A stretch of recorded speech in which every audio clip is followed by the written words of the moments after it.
This is Whataburger Friday Night Stars, presented by Game On Sports, live from the Star in Frisco, Texas, and the Dallas Cowboys headquarters.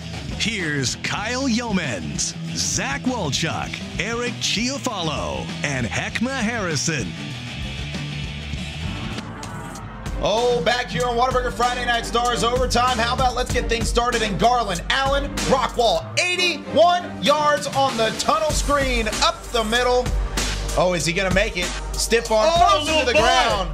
And Rockwall takes it to the house. Let's go to Midlothian versus Reedy. This one at the Star in Frisco. Midlothian up the middle, 51 yards out on the touchdown run. Unfortunately, Midlothian falls to Reedy. How about this one? Let's go to Lovejoy versus Alito. Jake Bishop. Nope.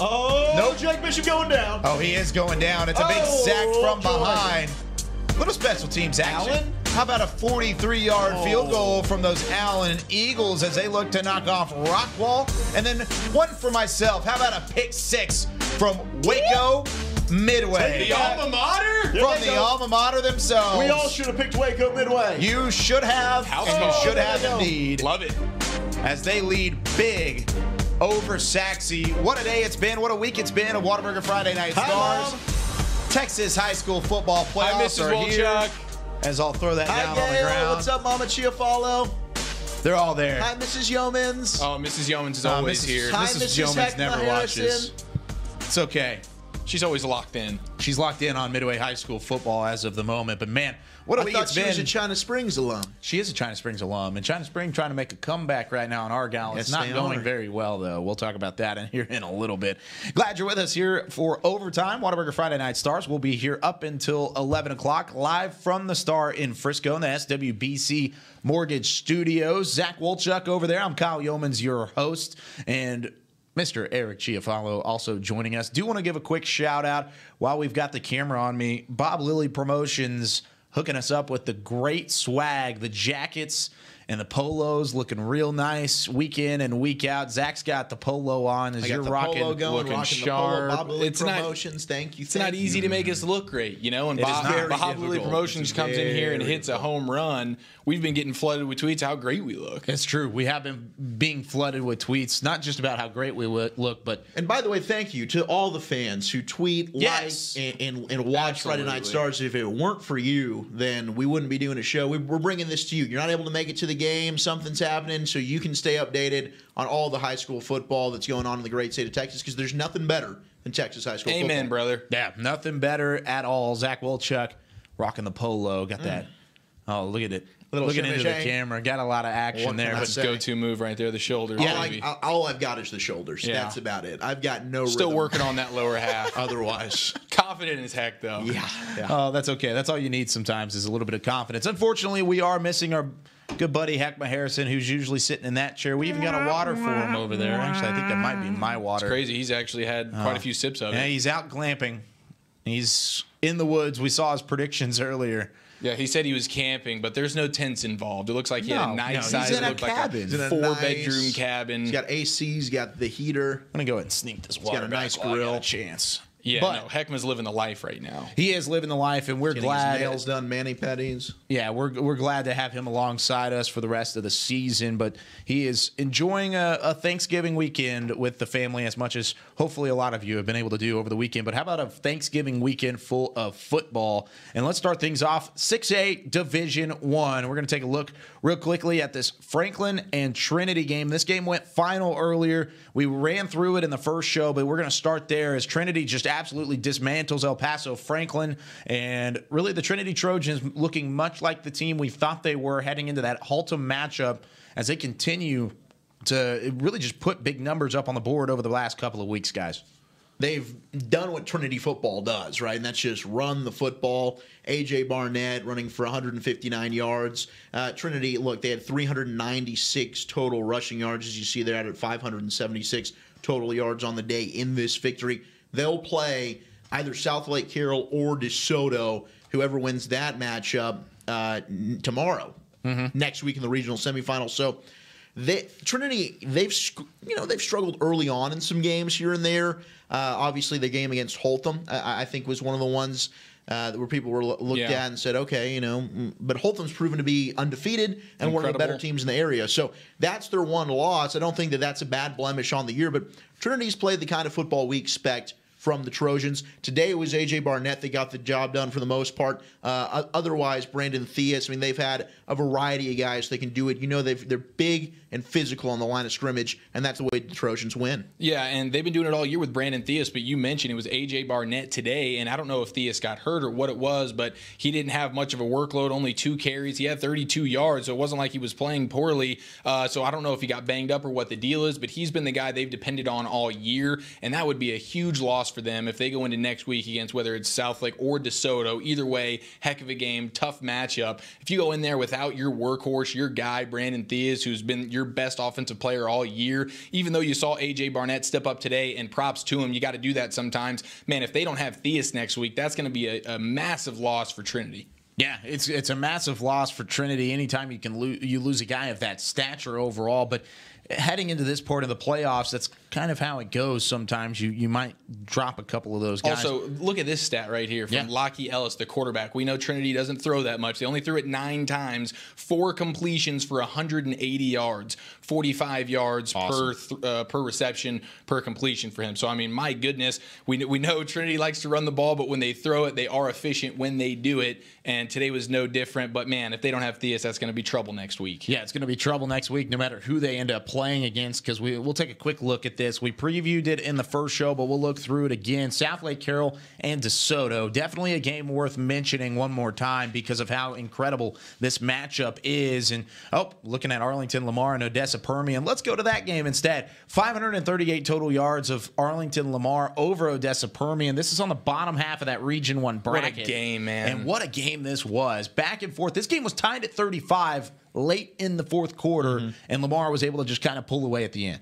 Yeah, and Lamar jumped out to the early lead. That's what was so impressive. When we were closing down shop in the pregame show, we were talking about how Permian had made a ginormous comeback in the first half. They made it a game, then they went back and forth. Look, even turnovers. Look at the total yardage there. We know about Jack Dawson and Lamar. They put up points and yards like crazy. Permian with that rushing attack fought back, which was just amazing that they're able to do that with that rushing attack. But, man, Jack Dawson and company get the job done, Zach. And it was impressive for Jack Dawson because we've talked all year about the numbers that he's been putting up, but he had 3 interceptions today, one of which was a 97-yard pick six by Christian Schauner late in that fourth quarter that put Permian up big in that one. So a little bit of an adversity for Jack Dawson, and I'm always a fan, whether it's an individual or a team, players that are able to overcome that kind of situation. And for a guy who had so much success all year long on the biggest stage in this area playoff game against a storied program that is Odessa Permian and the mojo of the Panthers, to be able to rally the troops and to come back and get a big victory for Arlington Lamar. Great performance by Jack Dawson, overcoming the adversity of throwing those 3 picks. What was it earlier? Jack Dawson, he couldn't overcome the Titanic, but he wasn't able to survive the Titanic, but he is moving on to the regional semifinal. Amen, baby. Had a boy, Jack. Yeah. You got to love it. Got to love it overall. But looking at Odessa Permian and Lamar, they'll face the winner of Louisville and Duncanville. We'll preview that game here really quickly. As we looked at it earlier, Louisville, of course, coming off of a big win in their first round matchup against Keller, a very tight one, 33-27. But then you look at Duncanville, they struggled early against South Grand Prairie, pulled away late, and there's still a Duncanville team that's very good and could end up really making a run at the state championship at the 6A D1 level. Yeah, all season Duncanville's been absolutely dominant, plus 493 point differential. I'm not for sure. I'm sure Allen would say something about it, but I don't know. That might be the highest in the area, if not the state. That point differential is insane. They've been absolutely putting it on people. Number 1 defense in the area, regardless of classification. Jaquindon Jackson last week, 180 yards, 3 touchdowns. He's obviously their guy, but their defense, South Grand Prairie scored 14 points in the first half. They ended up shutting them out in the second half. That defense got back to what they were. They forced a safety, and that's thanks to punter Anthony Cruz. He might be the X factor in this game tomorrow. It's funny you bring up a punter in a game of this magnitude. Well, Cruz last week pinned whoever it was that they were playing. I can't even remember whoever it was, or South Grand Prairie, down to the 1 yard line two times, and that allowed Duncanville to end up getting a safety. Louisville offensively, not anything to write home about, but last week A.J. Newsome accounted for 4 touchdowns. He's going to need to have one of those just amazing games because Louisville is not the kind of team offensively that's going to do it. Him or Ben McAfee, Dalen Clark, somebody's going to have the game of their life, because if Duncanville comes to play like they have all season, and I know they started off a little slow last week, Duncanville's certainly the better team here with Jaquindon Jackson and that offense combined with that dominant defense, the duffel bag boys, as Heckma likes to call them. So Louisville, hopefully this is going to be a low-scoring, ugly game. That's how they've won all year. I said the point differential for Duncanville, well, for Louisville, it's only plus 109. So it's not like they've been down. They've been edging out ugly victories all season. That's what they want tomorrow. But it's 2 fantastic defenses coming to play. And for Louisville, they've just found ways to win, whether it's special teams, defensive scores. I didn't know that they necessarily beat a Keller team. You know, we had Nick Nepic on, talked about how they were a little bit banged up, especially with one of their better players on the defensive side of the football. A.J. Newsome and company just finding a way to get that thing done. And it's one of their freshmen, I think it's a freshman or a sophomore receiver, and I'm blanking on his name. It might be Clark. But he's a freak of nature, and he had a big play coming back. There was an interception thrown in that football game. He comes back, makes the tackle. It's just little things like that for this Louisville team. They've been kind of on an unparalleled Cinderella run. But Duncanville, certainly a team that a lot of people, preseason, I picked them to win a state championship. We'll see how that goes, because Allen's looking like an absolute juggernaut, and they would meet down the line in the state semifinal if both teams continue to win. But an outstanding matchup of 2 great defenses. I just think Jaquindon Jackson for Duncanville is probably the best offensive player on the football field. He sure is. And just the overall rushing attack for Duncanville. They have a 3-headed monster. With Jackson, we know what he can do from the quarterback position with his legs, but they also got Tristan Smith, who's got 900 yards and 13 touchdowns on the ground this year, and Javon Fountain, 600 yards and 7 touchdowns on the ground this year. They run the ball tremendously well, and if Louisville, we know they have a great defense, but that's going to be a tremendously tough test to slow down that Duncanville rushing attack. Yeah, definitely it's going to be a tough test no matter what happens whenever you go up against the Duncanville Panthers on the other side of the football. While we're previewing the Saturday games in this region, I should say, let's go back to that DeSoto South Lake Carroll game where both teams come in just absolutely on fire, and South Lake Carroll undefeated on the season. TJ McDaniel and company, along with head coach Riley Dodge, have just been able to make the run of the schedule pretty easily, despite a couple close games throughout their regular season. But DeSoto, on the other hand, through the District of Doom, having that battle-tested mentality going into this football game, this should really shape up to be quite the football game if it goes in favor of where maybe DeSoto trying to keep this close. And it's becoming a tradition, right? 3 straight years. 3 straight years. This is the rubber match, baby. Yeah, it is. Everything's out there on the table, and I think coming into it, probably South Lake Carroll on paper, without a doubt, the better football team. Yeah. And I know you talked a lot, Eric, about the running game of both of these teams, and you made a great point in our preview show about Will Bowers. And we know about TJ McDaniel, a Landry Award finalist for South Lake Carroll, the SMU commit.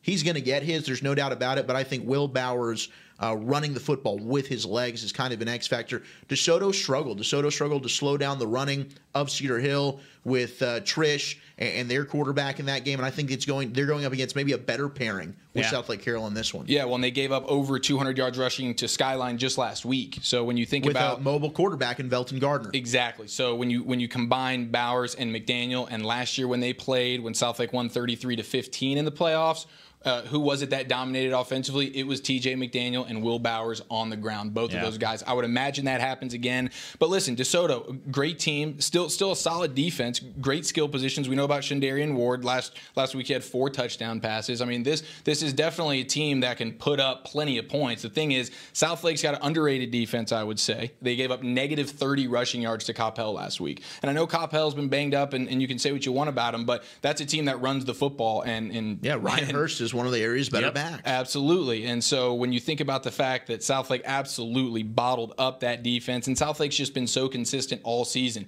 11-0. They've played some good teams. They've had some tight games, but at the end of the day, they've been the clearly better team in every single game they've played. And it's crazy because they've been able to fly under the radar just a little bit. Yeah. And here they are, right where they want to be, with the blonde hair. By the way, I love the blonde hair. The tradition didn't realize is incredible. they were still doing that. How do you break that tradition? I was having a conversation the other day, and somebody said the same thing, like, they're still doing that? I'm like, well, do you want to be the class to say no, we're not going to do that? Absolutely not. That's a good point. We're going to win 8 state titles to stop dyeing our hair. I mean, give me a break, dude. I think it's incredible. They look awesome, and they're just, I mean, they down 54-10 against Coppell last week. Southlake is playing as good a football as you can get, and DeSoto was tested 55-53 to Skyline last week. So this is going to be fun. Like you mentioned, it's the third time in 3 years they've played, and they've split it so far. This is the rubber match. I think Southlake's got the advantage, but we're probably in for a fantastic game. Yeah, I think it's going to be an unbelievable game, and if DeSoto could keep it close, then an all-time classic could be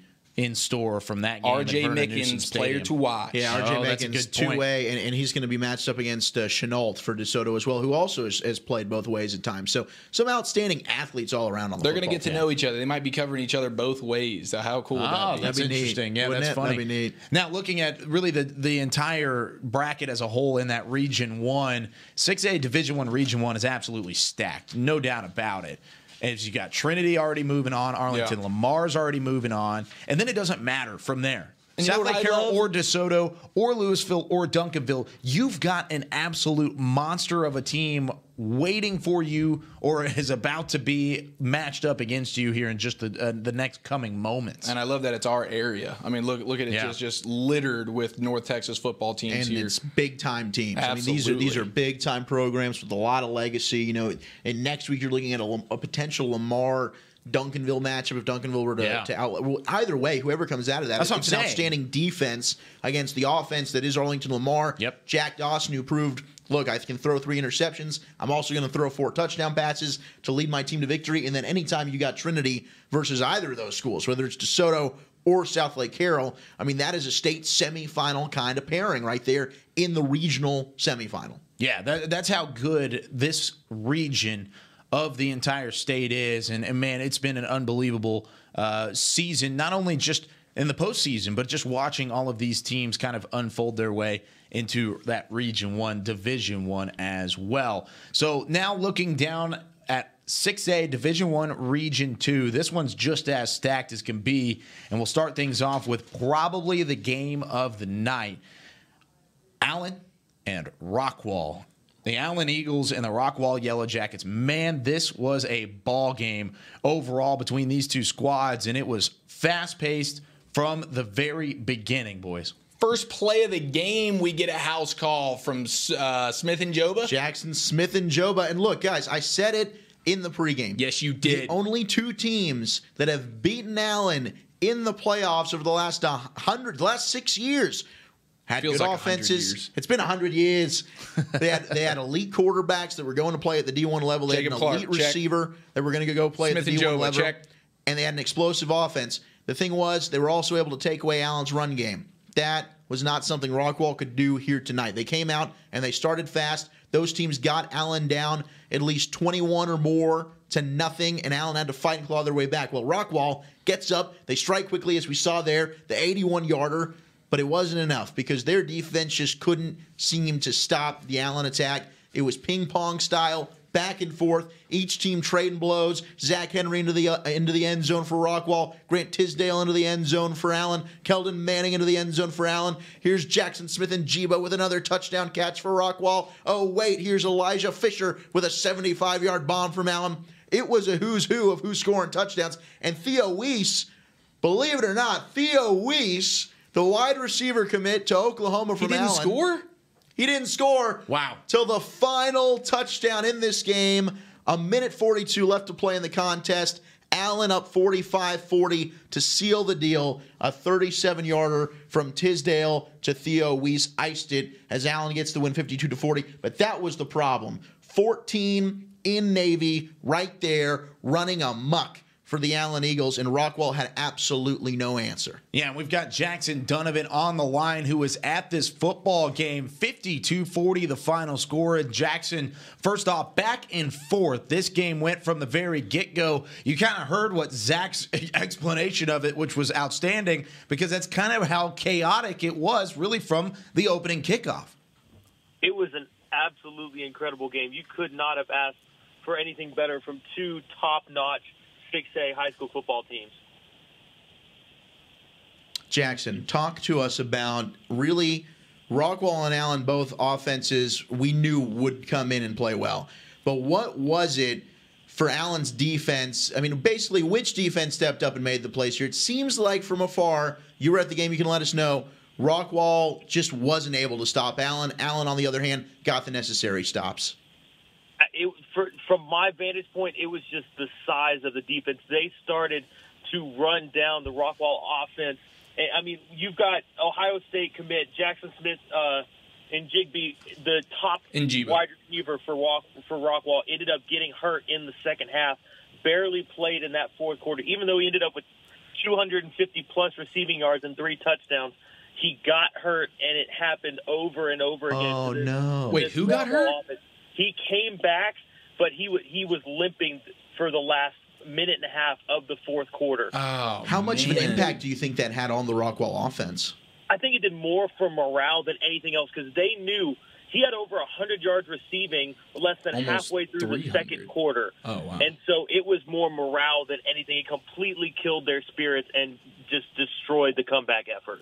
So, Jackson, now you got to see, we finally saw a team at least score stride for stride seemingly with Allen.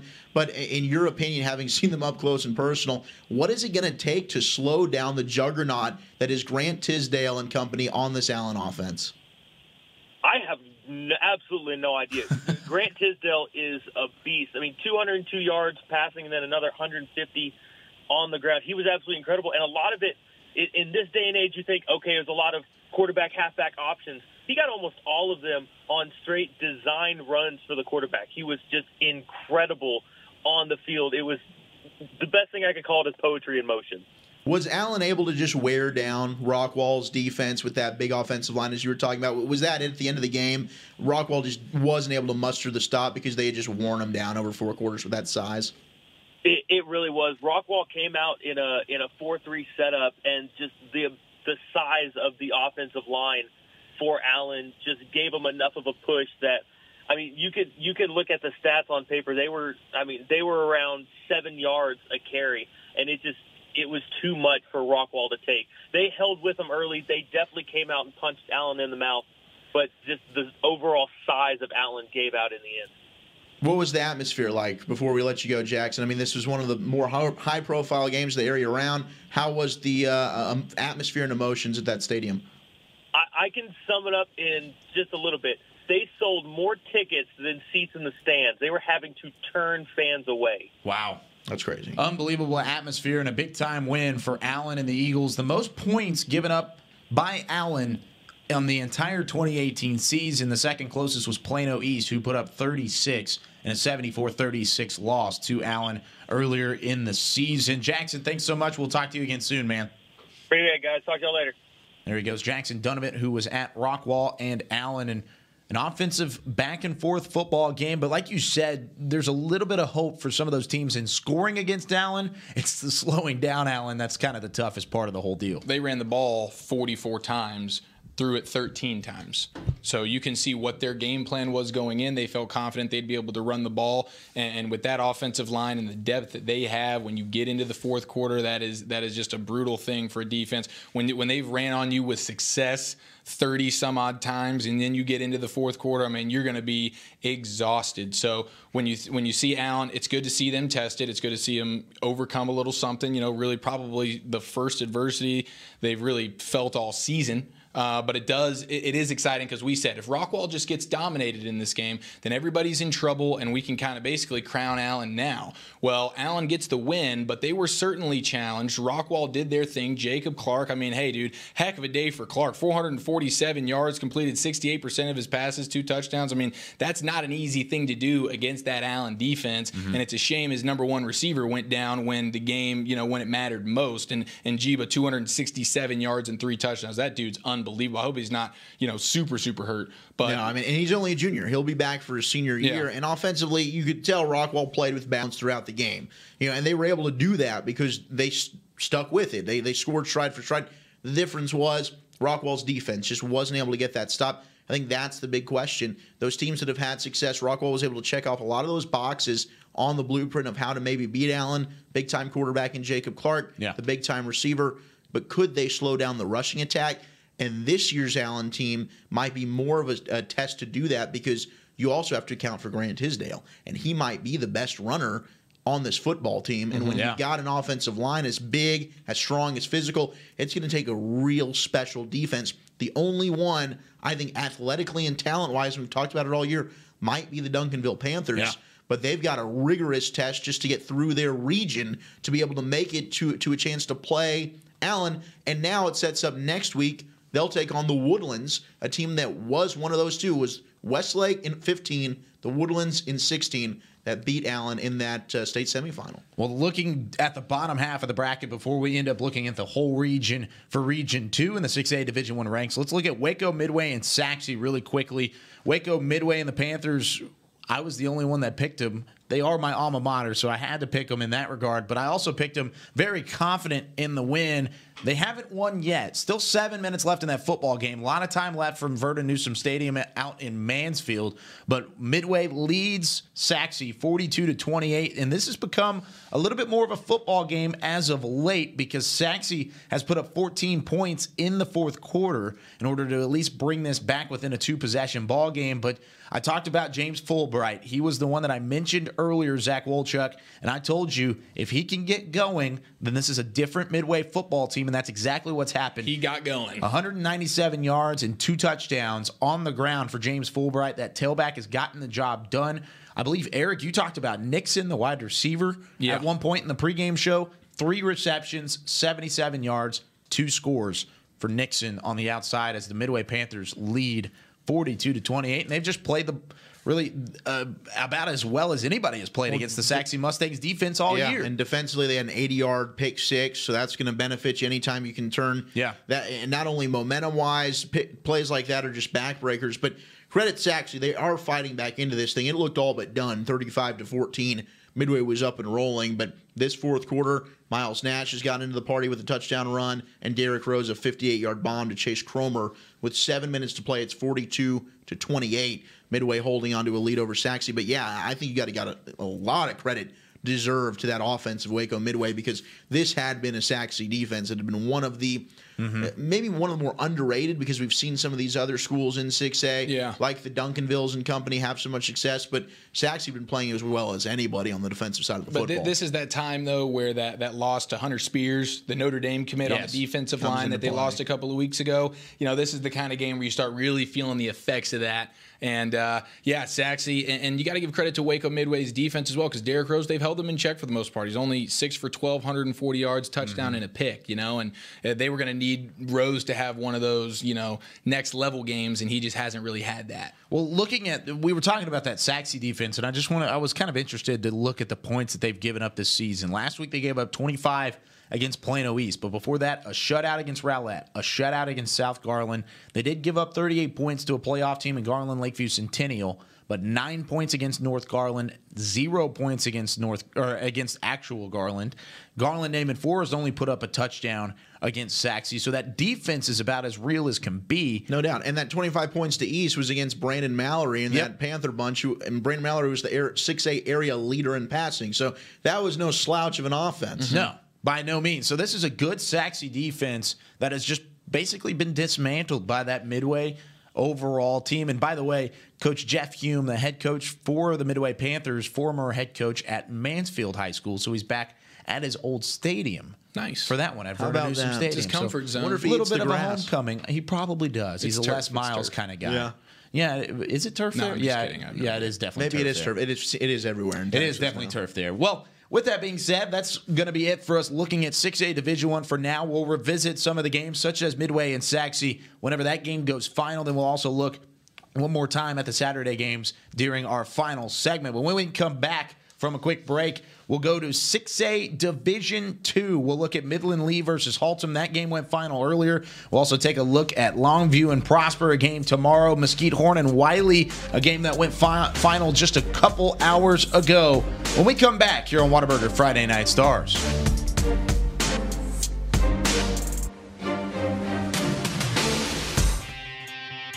Today at Whataburger, we're cooking the sweet and spicy bacon burger. The sweet and spicy bacon burger is my all-time favorite. I love this burger. It's just perfect. 2 beef patties, 2 different types of cheese, caramelized onions. My favorite thing about this burger is the sweet and spicy pepper sauce and the bacon. You get it in every bite. Nothing beats this. The sweet and spicy bacon burger is an all-time favorite at Whataburger. That's happiness.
Little ideas can turn into big dreams.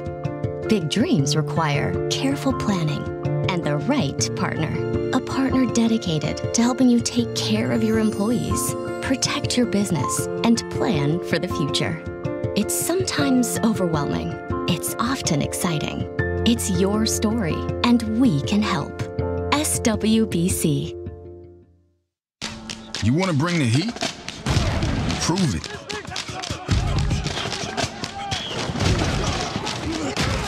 With carbs to help fuel muscles. And electrolytes to help replace what you lose in sweat.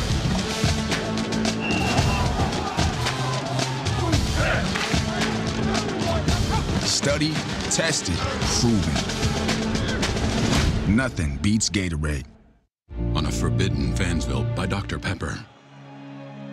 Ramon, we can't. But Julia, We're rivals. I can love you and still hate your overrated school. We have 2 different defensive philosophies. You're a base 4-3 cover 2, and I'm an aggressive 3-4 with press coverage. I get it, but we both love Dr. Pepper. Oh, Ramon. Touchdown, State! Yes! In your face! Dr. Pepper, the official drink of Fansville.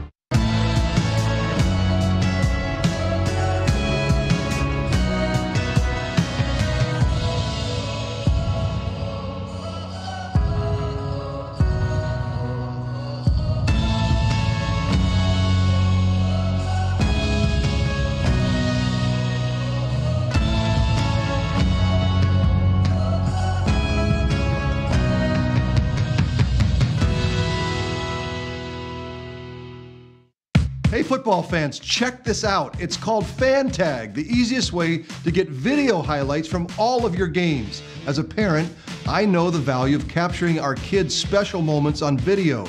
Fan Tag makes it easy to relive a memory or share it with family, friends, and recruiters. Download the Fan Tag app, and on game day, find your event and get instant highlights delivered right to your phone. So never miss a moment. Try Fan Tag today. It's free. This is Academy Sports and Outdoors. We offer a huge sports and outdoor selection of top name brand gear like you've never seen. All at low prices like you've never seen. Because we're a sports and outdoor store like you've never seen. Visit us in store or at academy.com for the guaranteed lowest prices. Academy Sports and Outdoors, for all for less. In a world where a young family embarks on an incredible journey, a son gets lost in an epic film. A father wills his team to victory, while a mother tries to talk to her daughter, who is posting online at a rate she has never seen until now. With high-speed Wi-Fi, free live TV and movies, there's something for everyone. Download the American app, and the best in entertainment travels with you.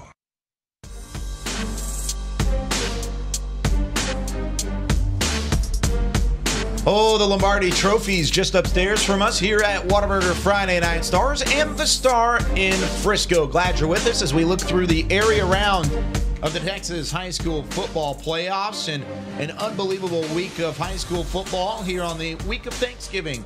Hope everybody had an incredible holiday. Kyle Yeoman, Zach Wolchuk, and Eric Chiafalo here for Whataburger Friday Night Stars. Follow us on Instagram, Facebook, like our page if you haven't already, and then also follow us on Twitter at Friday_Stars. Share, spread it around. Share the show, please. Share with your friends. People helping people, it's a beautiful thing. It is a really beautiful, beautiful thing. But man, what a week it's already been for high school football. And a lot of these games that we're about to go through have already gone final, including Midland Lee and Haltom, J.J. Pierce Hebron, Arlington, and Amarillo Tascosa.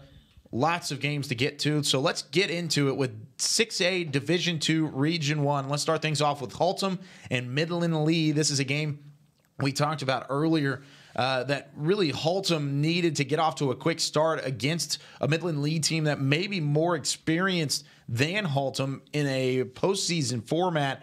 And this game kicks off tomorrow at 3 o'clock at Abilene Christian University. But the Haltom Buffaloes potentially the favorite in this football game, but also no slouch on that Midland Lee side of things. Yeah, and we talked about how they had struggled in last week's playoff game, kind of got off to a slow start, rallied in that fourth quarter, and were able to come back and win a close football game. I mean, it's a good Arlington Bowie team, 47-41. But we mentioned in the preview show about how Michael Black's been outstanding for Haltom, and this is a Haltom Buffalo team. 11-0, undefeated. Magical season.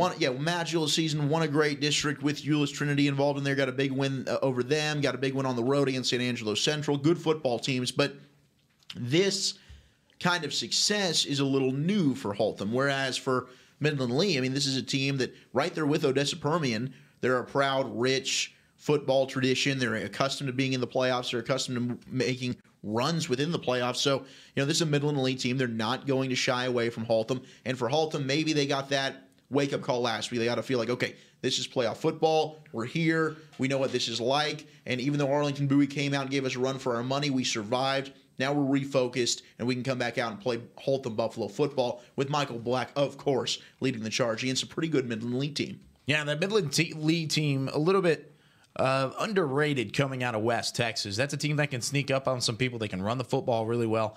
And overall, that's a Rebels team that you got to look out for if you're Haltom. Now, they scored 70 points last week. Exactly. They could put up some points in a hurry. You can't afford to fall behind like they did against Arlington Bowie. No. Against that Rebel offense. By no means. And they almost didn't make it out of that game, really, without losing that one early because of how far they were behind. Let's go to Hebron and J.J. Pierce. J.J. Pierce, of course, the Cinderella, having defeated Cedar Hill last week, and the slipper doesn't fit because Hebron and the Hawks able to take down J.J. Pierce and in their Cinderella run. But what a game this was, back and forth, and Hebron at the end able to pull away and make sure that they move on to the third round of the playoffs after almost not even making the playoffs out of District 6A rather, and they do get the job done against J.J. Pierce and company, and just an overall great game on the ground for the Hawks again. Yeah, and it was really Carson Harris. Carson Harris had maybe his best game that he's had all year at quarterback for Hebron. 6 total touchdowns, over 200 yards on the ground, 4 scores on the ground. Also had 2 touchdowns through the year, both of which went to OU commit Trajan Bridges, one of the best wide receivers in the area. But I think for Hebron, This is a team they just lacked consistency. We knew all year long they had a lot of talent. They had the talent to maybe compete to win that district, a very competitive district over there. And to get that final spot, all they needed to do was get in, and they've really got a very favorable draw, in my opinion, especially once J.J. Pierce upset Cedar Hill last week. And I think it was their defense today that made the difference. Bo Brewer, we mentioned last week, if J.J. Pierce was going to have a chance to knock off Cedar Hill, it was going to be Bo Brewer, and he had a great game. Today, struggled, 9 of 23 through the air, under 40% completion percentage, had the interception, and in the fourth quarter, it was that Hawk defense. Diego Johnson with a pick 6. Next drive, William White, sack, fumble, returns it for a touchdown. Back-to-back defensive scores for that Hawk defense. Now, Hawk defense standing strong and able to kind of distance themselves with J.J. Pierce. So they will face the winner of that Midland Lee and Haltom game that we ended up talking about, and we'll talk about that region a little bit more in depth here as you look at the score of the day, kind of giving a little bit of a spoiler alert. Arlington falls to Amarillo Tascosa 35-24, and then we await Denton Guyer versus Mansfield Lake Ridge. Let's go into that Arlington loss, though. Jahari Rogers and his magical season with the Colts and Coach Peach and company come to a close. And unfortunate fashion as Tascosa just kind of controlled this football game from the get-go, hopped out to an early lead, Eric. Yeah, 21-point lead early on in the game, 21-0 before the second quarter even got going. And then Arlington sparked themselves. They got 17 points going there in the second quarter. But again, Tascosa just really dominated this game from the start. It's a shame because Jahari Rogers, Coach Peach, we love them. They've been putting up points all year. That Tascosa defense, I think, was a lot better than any one of us anticipated coming into the game today. Yeah, and look, I'll tell you, anytime you get down 21-0, and I know Arlington, we made that mention, they're not going to start to get concerned if they fall behind early because of how good Jahari Rogers is. Yep. And you talk about it, he did it. He came on back. They scored 3 touchdowns in a very quick span, but it wasn't enough because Amarillo Tascosa, Joseph Plunk had an awesome game today on the ground, 3 touchdowns rushing, and that's really what it was. We knew that Amarillo coming into this one was going to be a run kind of first team. I just didn't know how explosive that they would be because Arlington's defense had been playing really, really well all year. They handed the Colts their first loss of the season, and it's unfortunate that that's the last game we'll see Jahari Rogers play in an Arlington Colt uniform, the Landry Award finalist. What an outstanding season for him and Coach Peach and really the entire Arlington Colt squad. Yeah, just an unbelievably disappointing end to that season for what could have been something special for an undefeated Arlington team. And that's one of the things you look at from a team that hasn't been tested enough to be beaten in the regular season. Will it be enough to knock them off early in a playoff run if they haven't been tested? However, Arlington made it through a very tough district along the way. So just a disappointing game and an into a season a little bit too early for the Arlington Colts. Now, let's look at this matchup. This is your favorite matchup of the day, Mr. Zach Wolchuk, or the weekend, I should say. Tomorrow's game between Denton Guyer and Mansfield Lake Ridge, the Eagles versus the Wildcats in a wild football game. This could be, as both teams have the stout offenses. Both teams can play a little bit of defense as well, but there should be a lot of points involved. Yeah, and this is a game with two teams that have some familiarity, having not been in the same classification until this year at 6A, with Lake Ridge moving up from 5A to 6A. But they had played the previous 2 seasons. They did a home-and-home, non-district schedule. Now they're meeting third straight year in the playoffs in the area around Chandler Rogers and Lake Ridge. They went ahead and won a share of District 7 6A, a.k.a. the District of Doom. They've been great. Chandler Rogers has been arguably, you could make a case for him being one of the best players, if not the best player in the area. He's got 2,735 total yards and 29 total touchdowns, and he was huge in carrying this team to a win over Lake Highlands last week with 5 total touchdowns. On the other side, you've also got a dual-threat quarterback in Eli Stowers, and the sophomore, under the bright lights of a Texas high school football playoff game, coming off of 2 losses to end the season, played his best performance against a really good Flower Mound team on the road. This is a Guyer team with the sophomore quarterback, with a junior quarterback in Cadrick Cobbs. I think a lot of people were wondering how would they respond against Flower Mound, and they came out and put together their best offensive performance of the year in a 52-21 game. I think what's more important about this one for Guyer, because we know both teams can have success not only running the football, but with big plays down the field. But Lake Ridge's defense giving up 27 points per game, whereas Geyer has been one of the more dominant unsung units in 6A football, giving up just 18 points per game in the last 9.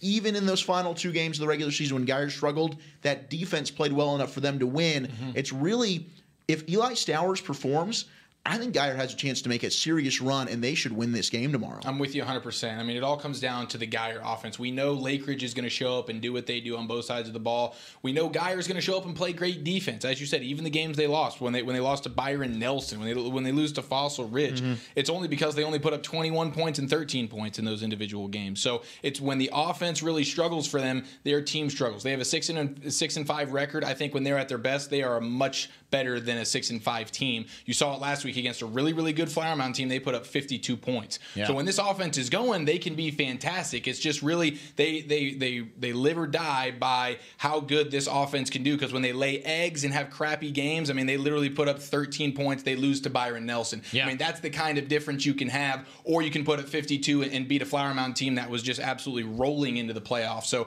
how is that Geyer offense going to perform? The young quarterback, Eli Stowers, you feel good because last week he was unbelievable, but they've been a little upsy-downsy all season. Hit or miss, and you can't afford to miss anything against that Mansfield Lake Ridge team, or else they will make you pay no matter what, and that's really going to be the key to the game tomorrow. Let's go down to 6A Division II Region 2 and start things off with Longview versus Prosper. This being played just across the hallway at the Ford Center here at the Star in Frisco. And one of the things about this show this Thanksgiving week is a lot of our games are previews in the overtime show when we're used to going into finals. Well, this is a preview I am excited to talk about, and we've got Brian Sutcliffe on the line, the voice of the Prosper Eagles. And Prosper's got a tall task ahead of them, Brian, with that Longview Lobos team coming out of East Texas, 11-0 on the season, out of District 11 6A. But Prosper, on the other hand, a very confident program who can put up some points on their side, looking to make the upset. Hey, guys. Thanks for having me on again. Yeah, it's going to be quite a matchup there where you guys are. We'll be there about 24 hours from now. Should be a really interesting game. You know, Prosper defensively is pretty healthy for the first time in a while, and they're going to need to be. They're taking on a Longview squad that's averaging 53 points per game. They average over 520 yards per contest. And when you go and watch some of the video on these guys, it can be a pretty scary proposition just to watch some of the big plays that these guys have.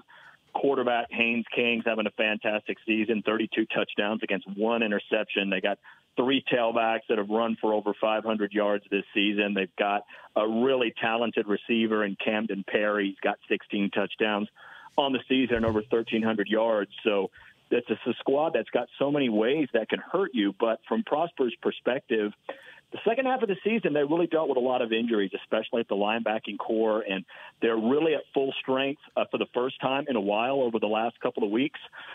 So it should be really interesting to see if Prosper's speed, which I think they consider one of their strengths. They're not the biggest guys in the world defensively, but it's a team that tries to throw a lot of heart and speed at you.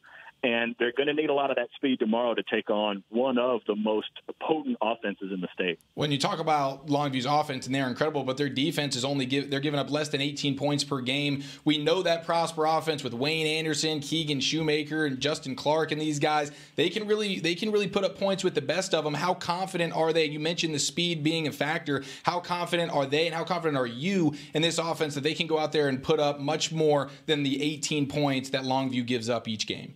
Yeah, I think the team is pretty confident in what they're going to be able to roll out there tomorrow. They feel great about what they've got at offensive line. Hayden Metcalf is a guy in the receiving corps that's really stepped up, especially the second half of the season. He's been a guy that you look at Justin Clark, who puts up large numbers. He got 12 receiving touchdowns this year.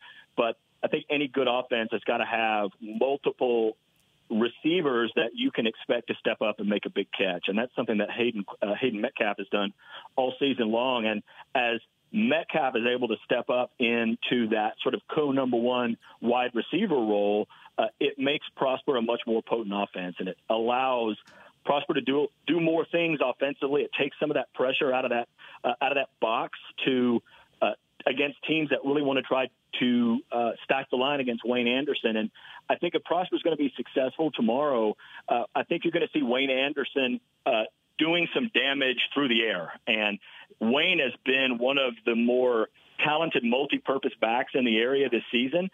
They like to flex him out. They can get the ball to him in space. And Longview's got a mean pass rush. Their front four is really solid, and they're going to want to get up the field. And that's where I think you could expect to see Prosper to try to mix in some of that screen game, try to get the ball to Anderson outside. I think Prosper feels they've got the speed to match up against the Longview Lobos. It's, can you hold serve? And I think this is going to be a game where Longview's going to get some points. The question is going to be, is Prosper going to be able to keep up with them? And when you look at the personnel that Prosper's going to roll out there, they've been pretty consistent all season long.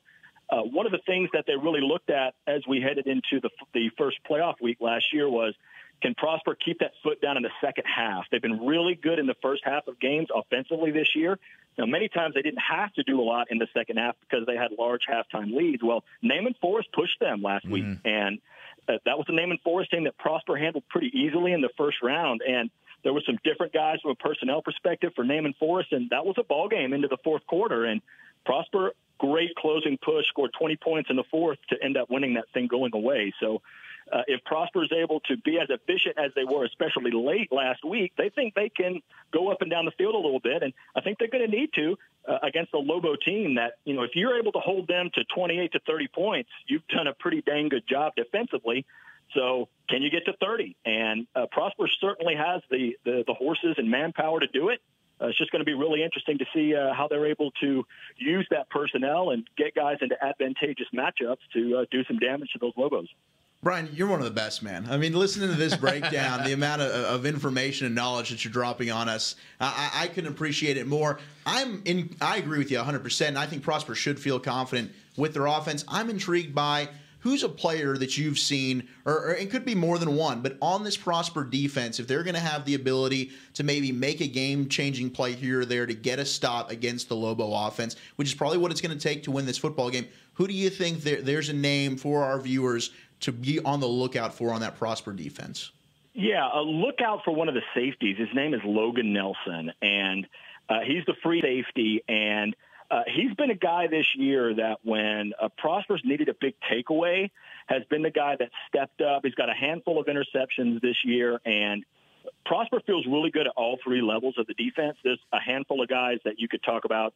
Aiden Ciano's a stud linebacker, inside linebacker. Cody Gallegos is a guy that had his second scoop and score, a second defensive touchdown of the season last week. So he's a guy that can do some damage as well. But I think, Haynes King's a guy that likes to throw it around a little bit. They don't throw it a whole lot, but when they do, they're typically extremely effective. And if Prosper's going to win, I think you're going to see a guy like Logan Nelson step up and make another big play, force a big turnover, maybe create a very short field that puts that offense in a great position to get points on the board. And, that's a guy that I think you'd circle as a player that you could expect to step up and make a big play tomorrow. Brian Sutcliffe, the voice of the Prosper Eagles, breaking down Longview versus Prosper. Sure to be a great football game. Sure to be a lot of green at the Star in Frisco. Kickoff at 7 o'clock tomorrow night. Brian, thanks so much for joining us. We'll talk to you again soon, man. Hey, thank you, boys. Have a good one.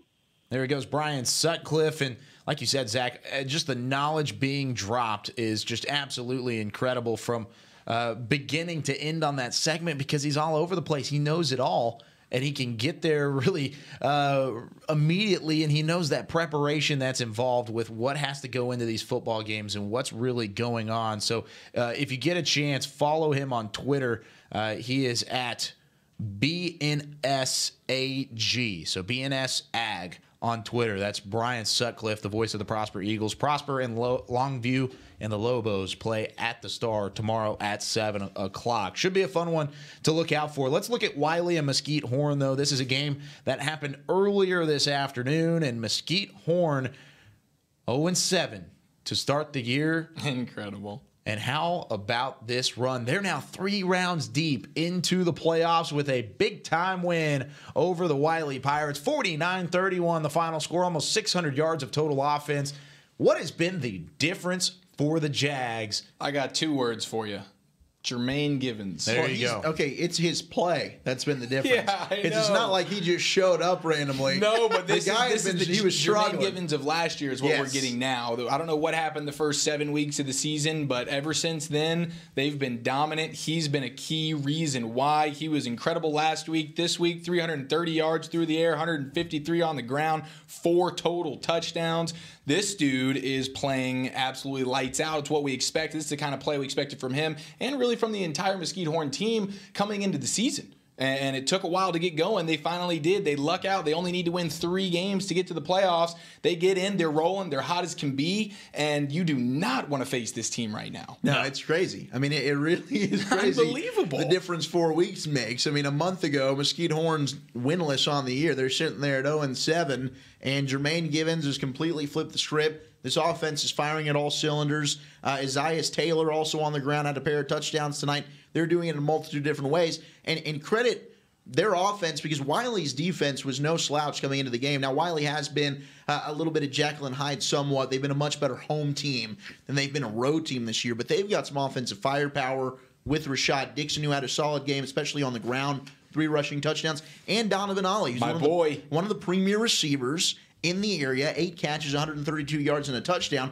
So the big dogs on the Wiley offense, Dixon and Ollie, they still ate. But Mesquite Horn, offensively, Wiley had no answer. Yeah, Wiley had no answer, and neither is anybody in the playoffs so far for Mesquite Horn. They'll play the winner of Cypress Ranch and Westfield. That game taking place tomorrow at 2. We're going to take a quick break here on Whataburger Friday Night Stars. Plenty more to get to in hour number 2, including right off the top, guess what? My alma mater? No. Dang it. South Oak Cliff gets the win over Frisco. We've got Jason Todd, the head coach of the South Oak Cliff Golden Bears, in studio.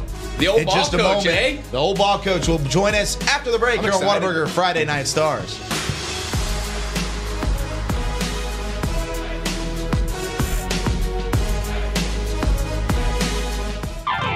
Nothing works up my thirst for an ice-cold Pepsi Cola like getting buckets. Whether I'm breaking ankles or breaking hearts, Hey, Drew. it always brings the refreshment. And I've been drinking it a long time. Drew, how old are you anyway, man? Doesn't matter. Uncle Drew, in theaters, June 29th. The future tastes good.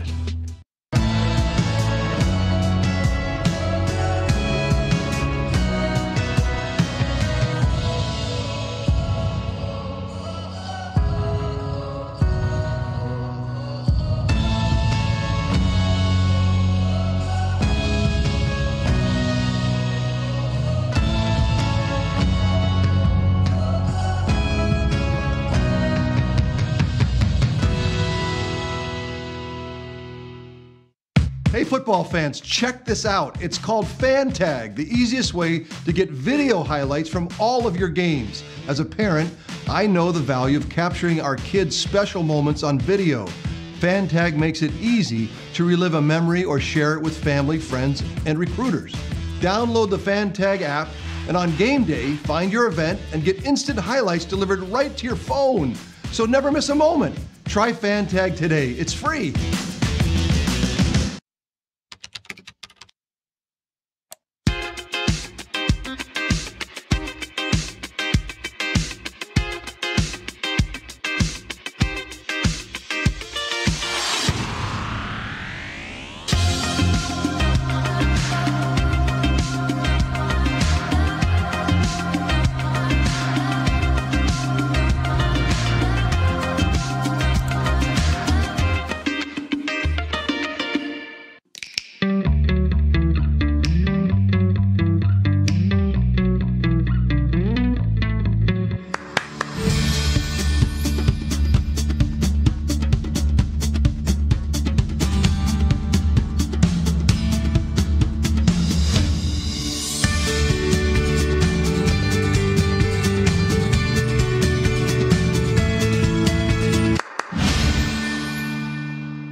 This is Academy Sports and Outdoors. We offer a huge sports and outdoors selection of top name brand gear like you've never seen. all at low prices like you've never seen. Because we're a sports and outdoor store like you've never seen. Visit us in-store or at academy.com for the guaranteed lowest prices. Academy Sports and Outdoors, for all for less. Little ideas can turn into big dreams. Big dreams require careful planning and the right partner.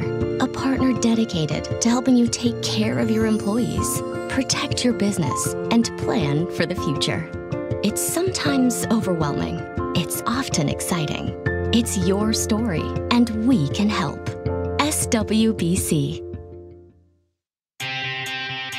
Today at Whataburger, we're cooking the sweet and spicy bacon burger.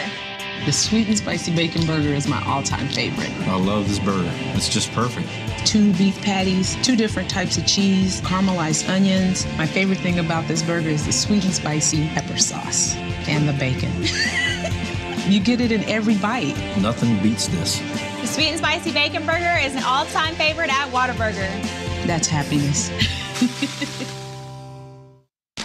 You want to bring the heat? Prove it.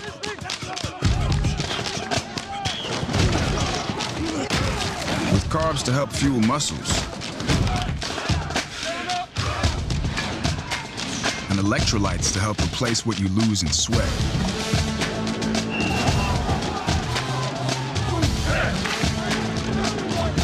Studied, tested, proven.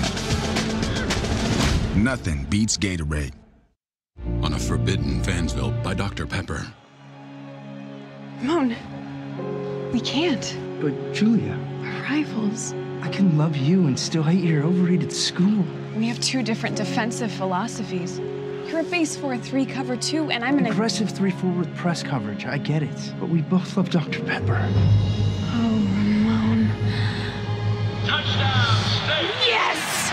Into your face! Dr. Pepper, the official drink of Fansville.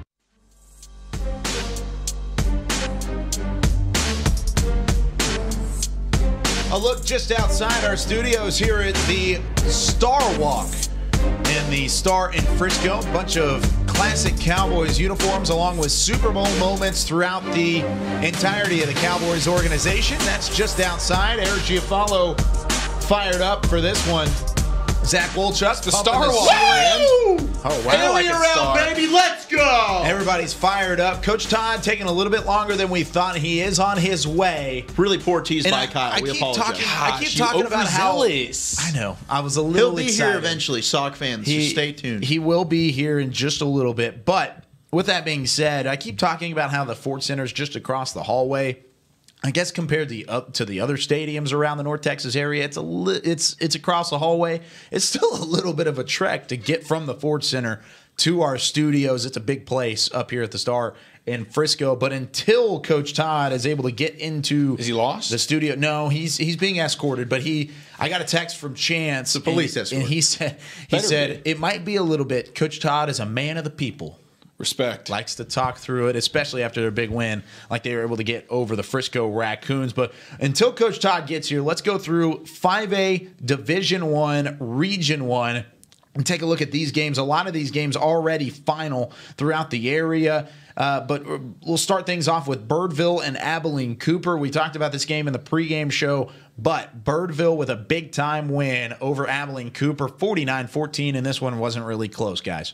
No, man. Birdville got out to a 28-0 halftime lead. They were dominant from the start, and it really comes down to, Birdville, very solid defense, but you got to show love to the guys that have been doing it all season. The juniors, which is great news for Birdville, their 2 best players, quarterback Stone Earl and running back Ladarius Mixon. They are absolutely best friends, and they are dominant together on the field. Stone Earl went for 230 yards through the air, 3 touchdown passes. Ladarius Mixon over 200 yards on the ground, 1 touchdown, almost 8 yards a carry. These guys have been doing it all season. Today was no different. This one was pretty much over by halftime. Birdville, fantastic season they're having now, and a lot of that credit goes to Stone Earl and Ladarius Mixon, the 2 juniors. Man, how fun is it going to be to have those guys back here next year? And Birdville's on sort of a magical run right now. They really are. They've had one of the best offenses in 5A in the area.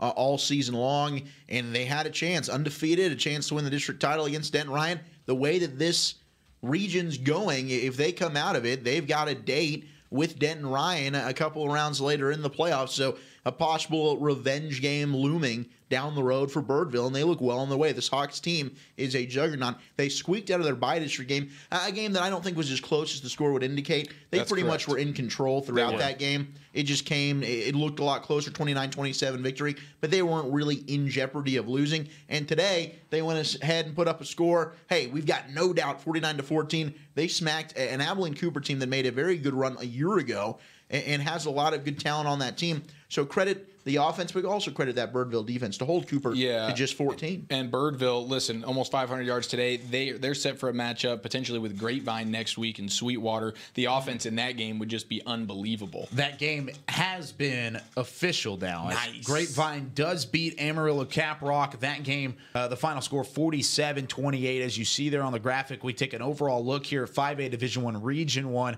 Azle falls to Lubbock Coronado. Lubbock Coronado, a very strong team. We talked about how close that game was. A field goal for Azle to win it at the end. Instead, it's blocked and returned for a touchdown. Lubbock Coronado excitingly gets into the third round of the playoffs and gets all the way to the regional finals, or regional semifinals, rather, with the win. Then you've got Denton Ryan and El Paso Duval as well on their side of things. As we continue to look through this, let's look at that Denton Ryan game really quickly. El Paso Duval versus Denton Ryan, a game tomorrow at 1 p.m. That's going to be an unbelievable football game.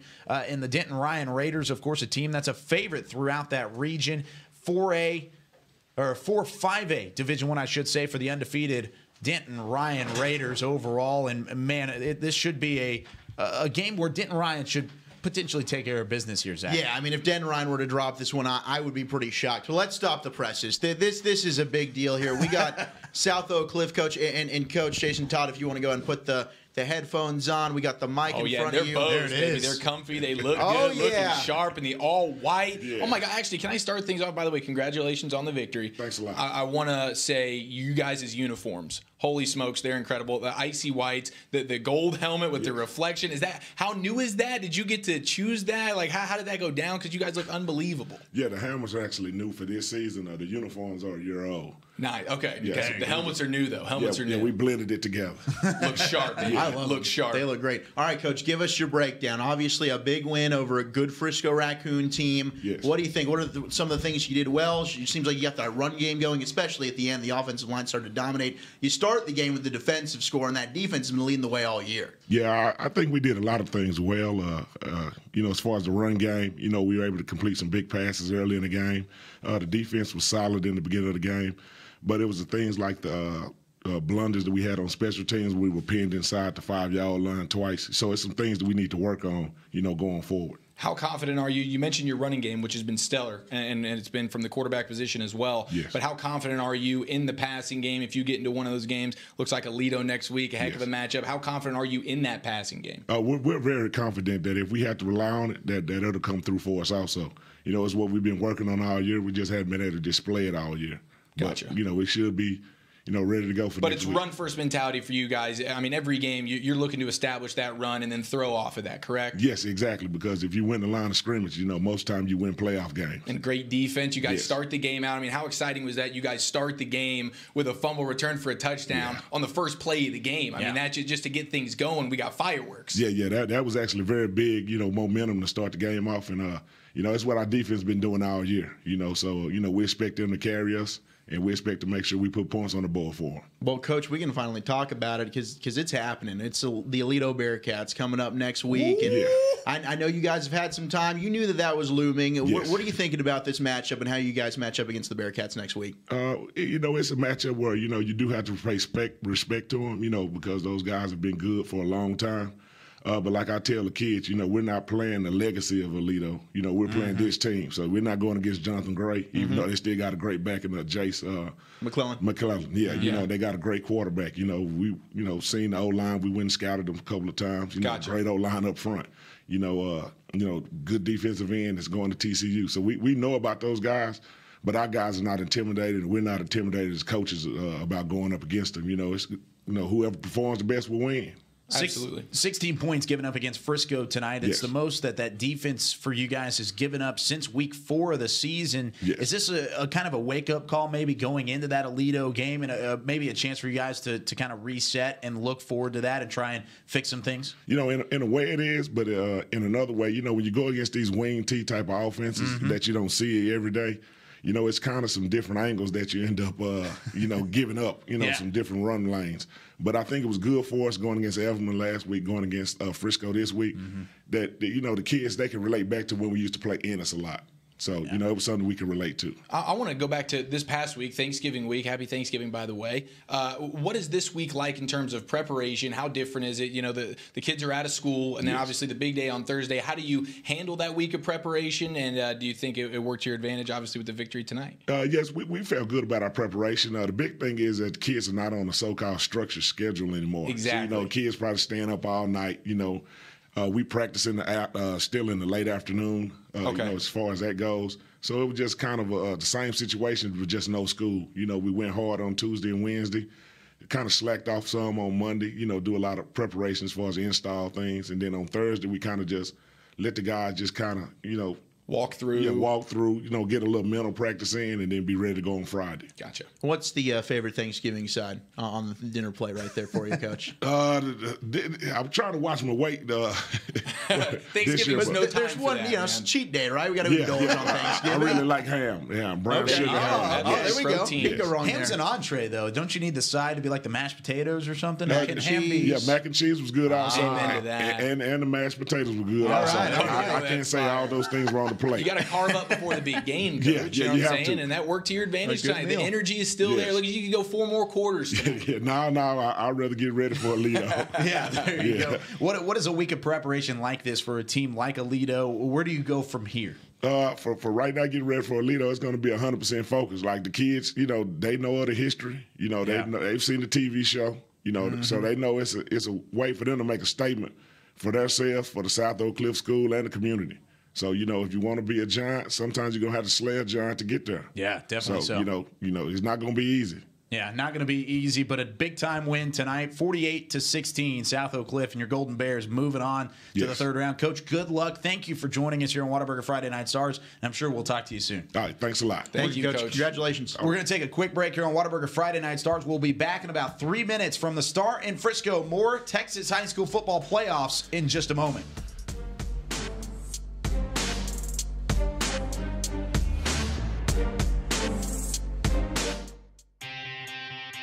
Today at Whataburger, we're cooking the sweet and spicy bacon burger.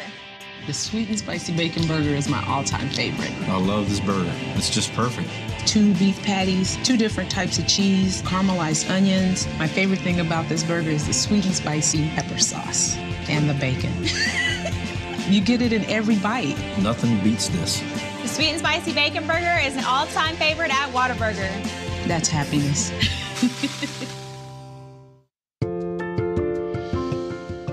Little ideas can turn into big dreams. Big dreams require careful planning and the right partner. A partner dedicated to helping you take care of your employees, protect your business, and plan for the future. It's sometimes overwhelming. It's often exciting. It's your story, and we can help. SWBC.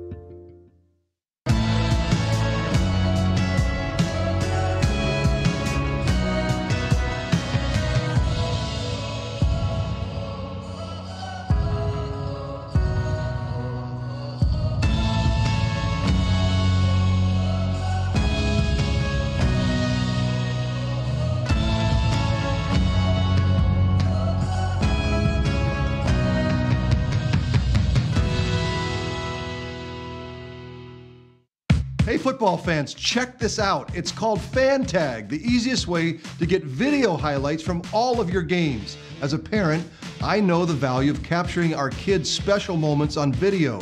FanTag makes it easy to relive a memory or share it with family, friends, and recruiters. Download the FanTag app, and on game day, find your event and get instant highlights delivered right to your phone. So never miss a moment. Try FanTag today. It's free. This is Academy Sports and Outdoors. We offer a huge sports and outdoors selection of top name brand gear like you've never seen. All at low prices like you've never seen. Because we're a sports and outdoor store like you've never seen. Visit us in store or at academy.com for the guaranteed lowest prices. Academy Sports and Outdoors, for all for less.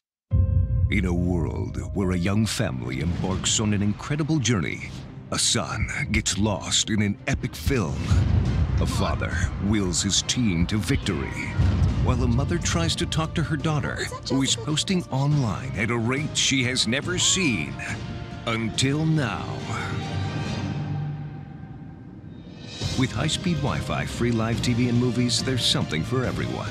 Download the American app, and the best in entertainment travels with you.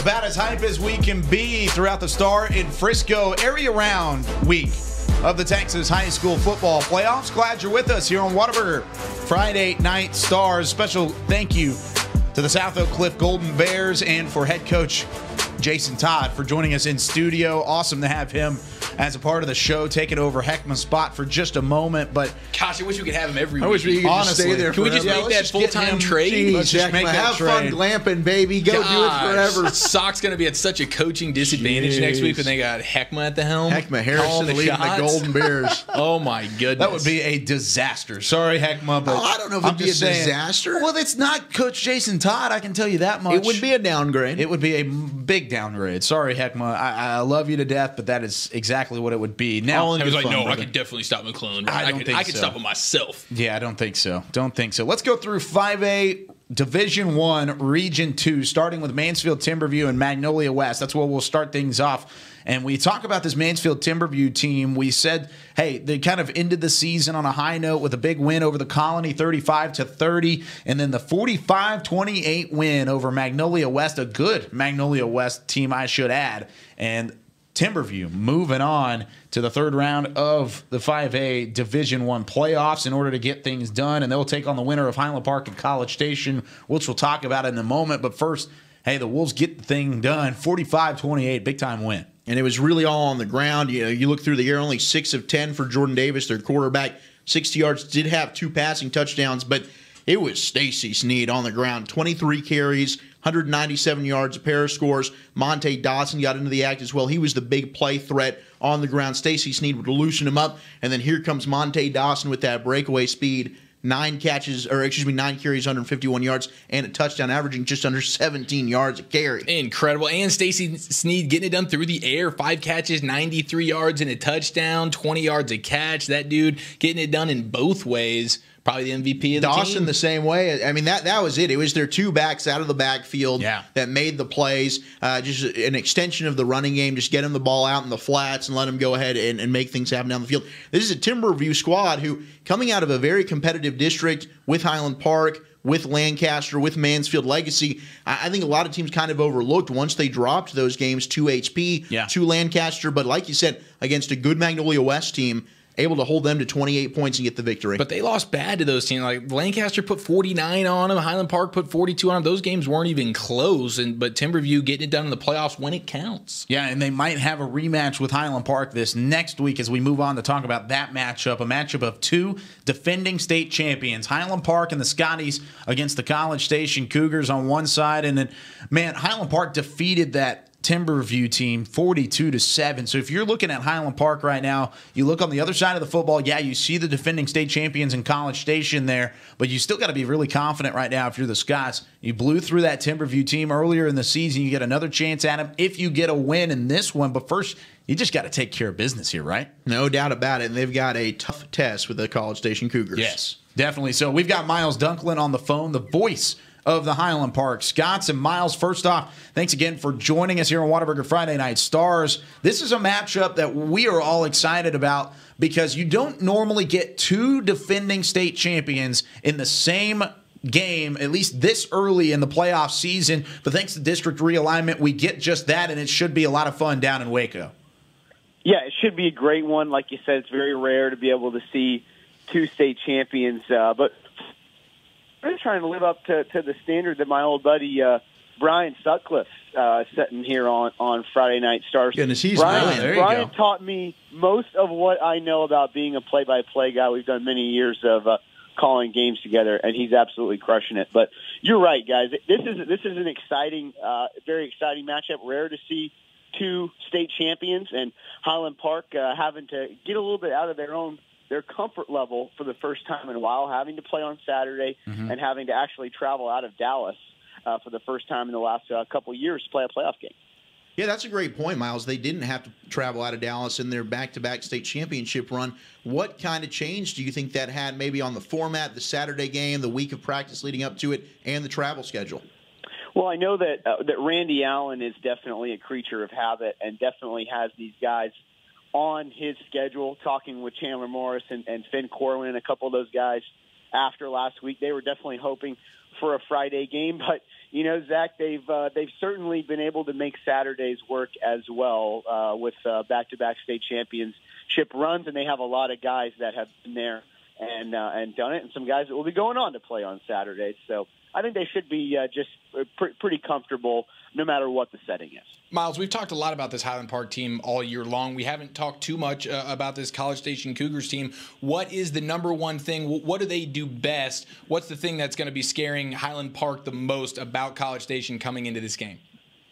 You know, I'm not sure there's really one thing in particular about College Station that scares you, other than probably their track record. You look at the teams they've played the last couple years. They have some really big wins under their belt, including beating Aledo in the state championship game. You beat Aledo, you gain my respect. And they played some really good teams this year as well, had a good non-district schedule, played in one of the toughest schedules, toughest districts in the state. We'll see exactly how good that district is. It's Magnolia West, dropping one to Mansfield Timberview. That was kind of a shocker from my perspective. But I would tell you that special teams is probably the thing that scares the Scots the most. You look at number 16 for College Station, Brandon Joseph. He's committed to Texas Tech. He returned a long kick for a touchdown last week against Poteet.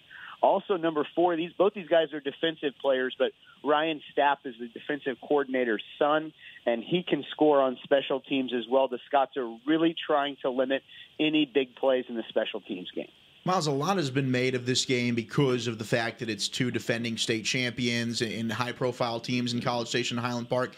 But looking at Highland Park's schedule, especially in non-district where they played some really good teams in Rockwall and in Lone Star, and coming out of the district that they did, we just talked about some of the teams they've played. Is this the toughest team that Highland Park has faced this year?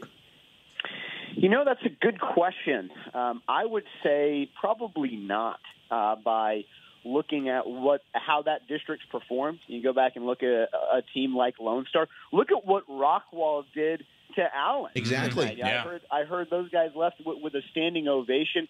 You know, and I even believe that looking at Lancaster on film and then looking at College Station, they don't put the same kind of fear into you that the Lancaster Tigers did. In fact, College Station kind of reminds me a lot of Highland Park. They don't have tremendous athletes all over the field, but they're very well coached. They execute. Highland Park's going to have to play a really good game, but I think they've been well prepared.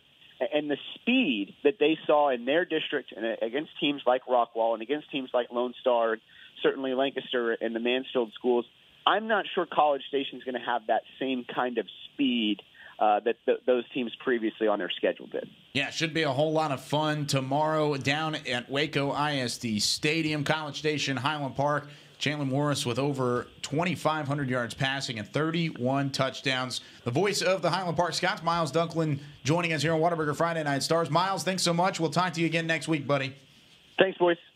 There he goes. Miles Dunklin he'll be on the call tomorrow down in Waco. And, oh, man, that's a good football matchup. Let's take a look at the rest of that Region 2, though. 5A Division I Region 2. The other two games also tomorrow at 2 p.m. The one I have circled is that Lufkin-Frisco Lone Star game, also being played in Waco, just about 2 minutes away from where Waco ISD Stadium sits. That one will be at McLean Stadium on the campus of Baylor University down in Waco. So two very high-profile games, two games with potential state champions arising from those games and then they're both just being played about 2 minutes apart from each other in that city in Central Texas. So overall, just an incredible weekend of football. But not to mention, John Tyler and Lancaster is another great football game also to be played as well. So lots of good games unfolding in this Division I, Region 2, guys. Yeah, it's a great region. I mean, fantastic region from top to bottom when you look at it. If we get ourselves any one of these, whether it's Frisco, Lone Star, and Lufkin, or Tyler John Tyler, which I think it'll be Tyler John Tyler over Lancaster, man, that's going to be an incredible game next week. And that's before you even get to these games tomorrow. I mean, tomorrow, 2 incredible games I'm really excited about. I mean, if you want to talk about this Tyler John Tyler game, I'm all in. I mean, there's 7 games. They're coming out on a 7-game win streak right now, playing great. Yeah, they really are. And you look at that game, let's take an in-depth look at John Tyler, and Lancaster. You talk about the winning streak from John Tyler, but that doesn't necessarily tell a story. That's another good Lancaster team on the other side of the football. It is, and their 3 losses this year are to teams with a combined record of 22-6. So, I mean, they've had a tough schedule. We just talked with Miles. I mean, they're in that same district as Highland Park. That's a heck of a district, a lot of speed there. They've played a lot of tough teams, and they've come out, with a 7-3 record during the season. So you can't be upset about it. They've played well, and they got a lot of good players, and it starts with running back Trey Bradford for them. Last week, 384 yards rushing, 3 touchdowns. Tomorrow, he's going to have another one of those games because, I mean, they have weapons galore for Lancaster, but the difference in this game is at the quarterback position. I mean, they put up 37 points a game, but I don't trust Rod Hudson III at quarterback as much as I do Devlin Woods at quarterback for Tyler John Tyler. And I mean, this is a guy only 5'8", 170 pounds, but put up 1,900 yards through the air. He's a senior, 21 touchdowns. He's got an incredible receiver going to Houston is Keandre Street, 6'2", 200, 28 yards per catch, 10 touchdowns this year. He's a big play guy, and they average 520 yards and 45 points in their last 3 games. They've been incredible, 270 rush yards a game this season. They got two-headed monster at running back. I think Tyler John Tyler wins this game mostly, not just because they're a fantastic team, but I think they just have the quarterback advantage with Woods over Hudson III. Yeah, I think they're a better team. And Lancaster's also been prone at times to turning the ball over, and I think that can make a difference. And we saw a track meet against Poteet a few weeks ago, came down to that Hail Mary with John Tyler.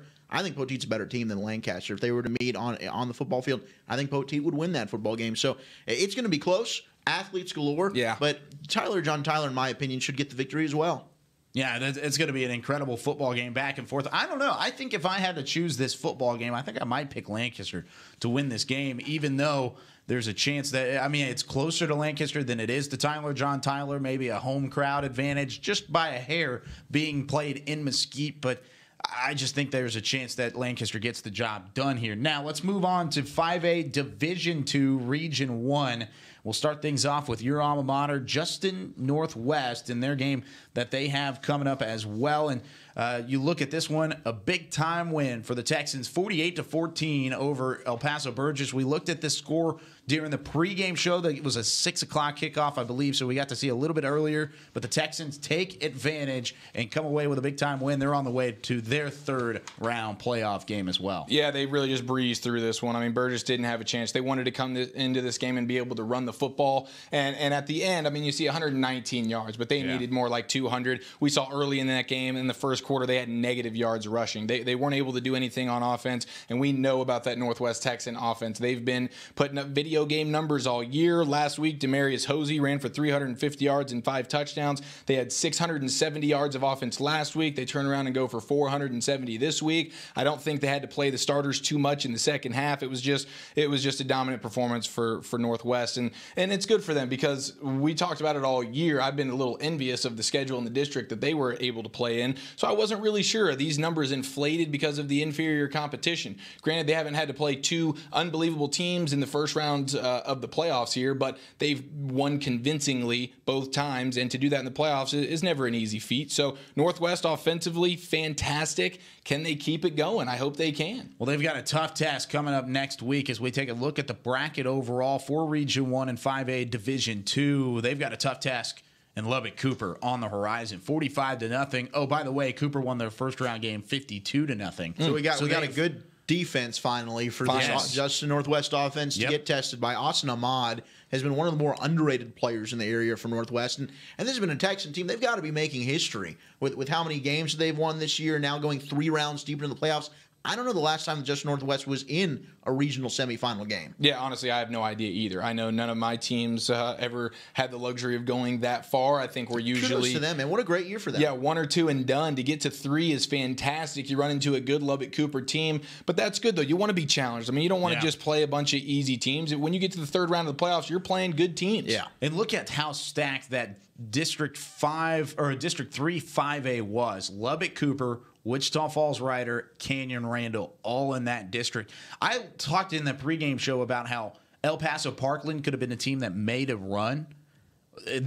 Canyon Randall just handed them their first loss of the season. Jeez. No, it's true. You look at Parkland. Right. Parkland hadn't lost this year. Yeah. They were 10-0-1, and they end up getting their first loss of the season to Canyon Randall. So 3 of the 4 teams in the finals, or semifinals, I should say, of that region are from the same district in District 3, 5A, Justin Northwest, the lone dog. Yeah, and I do want to shout out for Justin Northwest, Quentin Lee at receiver. Had a huge game, 199 yards, 3 touchdowns on 12 catches. Dude was a boss. They got weapons galore. They got 4 guys with at least 500 yards receiving and 5 touchdowns. Last 2 weeks, Quentin Lee's been the guy. Yeah. For most of the season, it was Antonio Reese, but man, they got weapons galore. Let's go to 5A Division II, Region 2.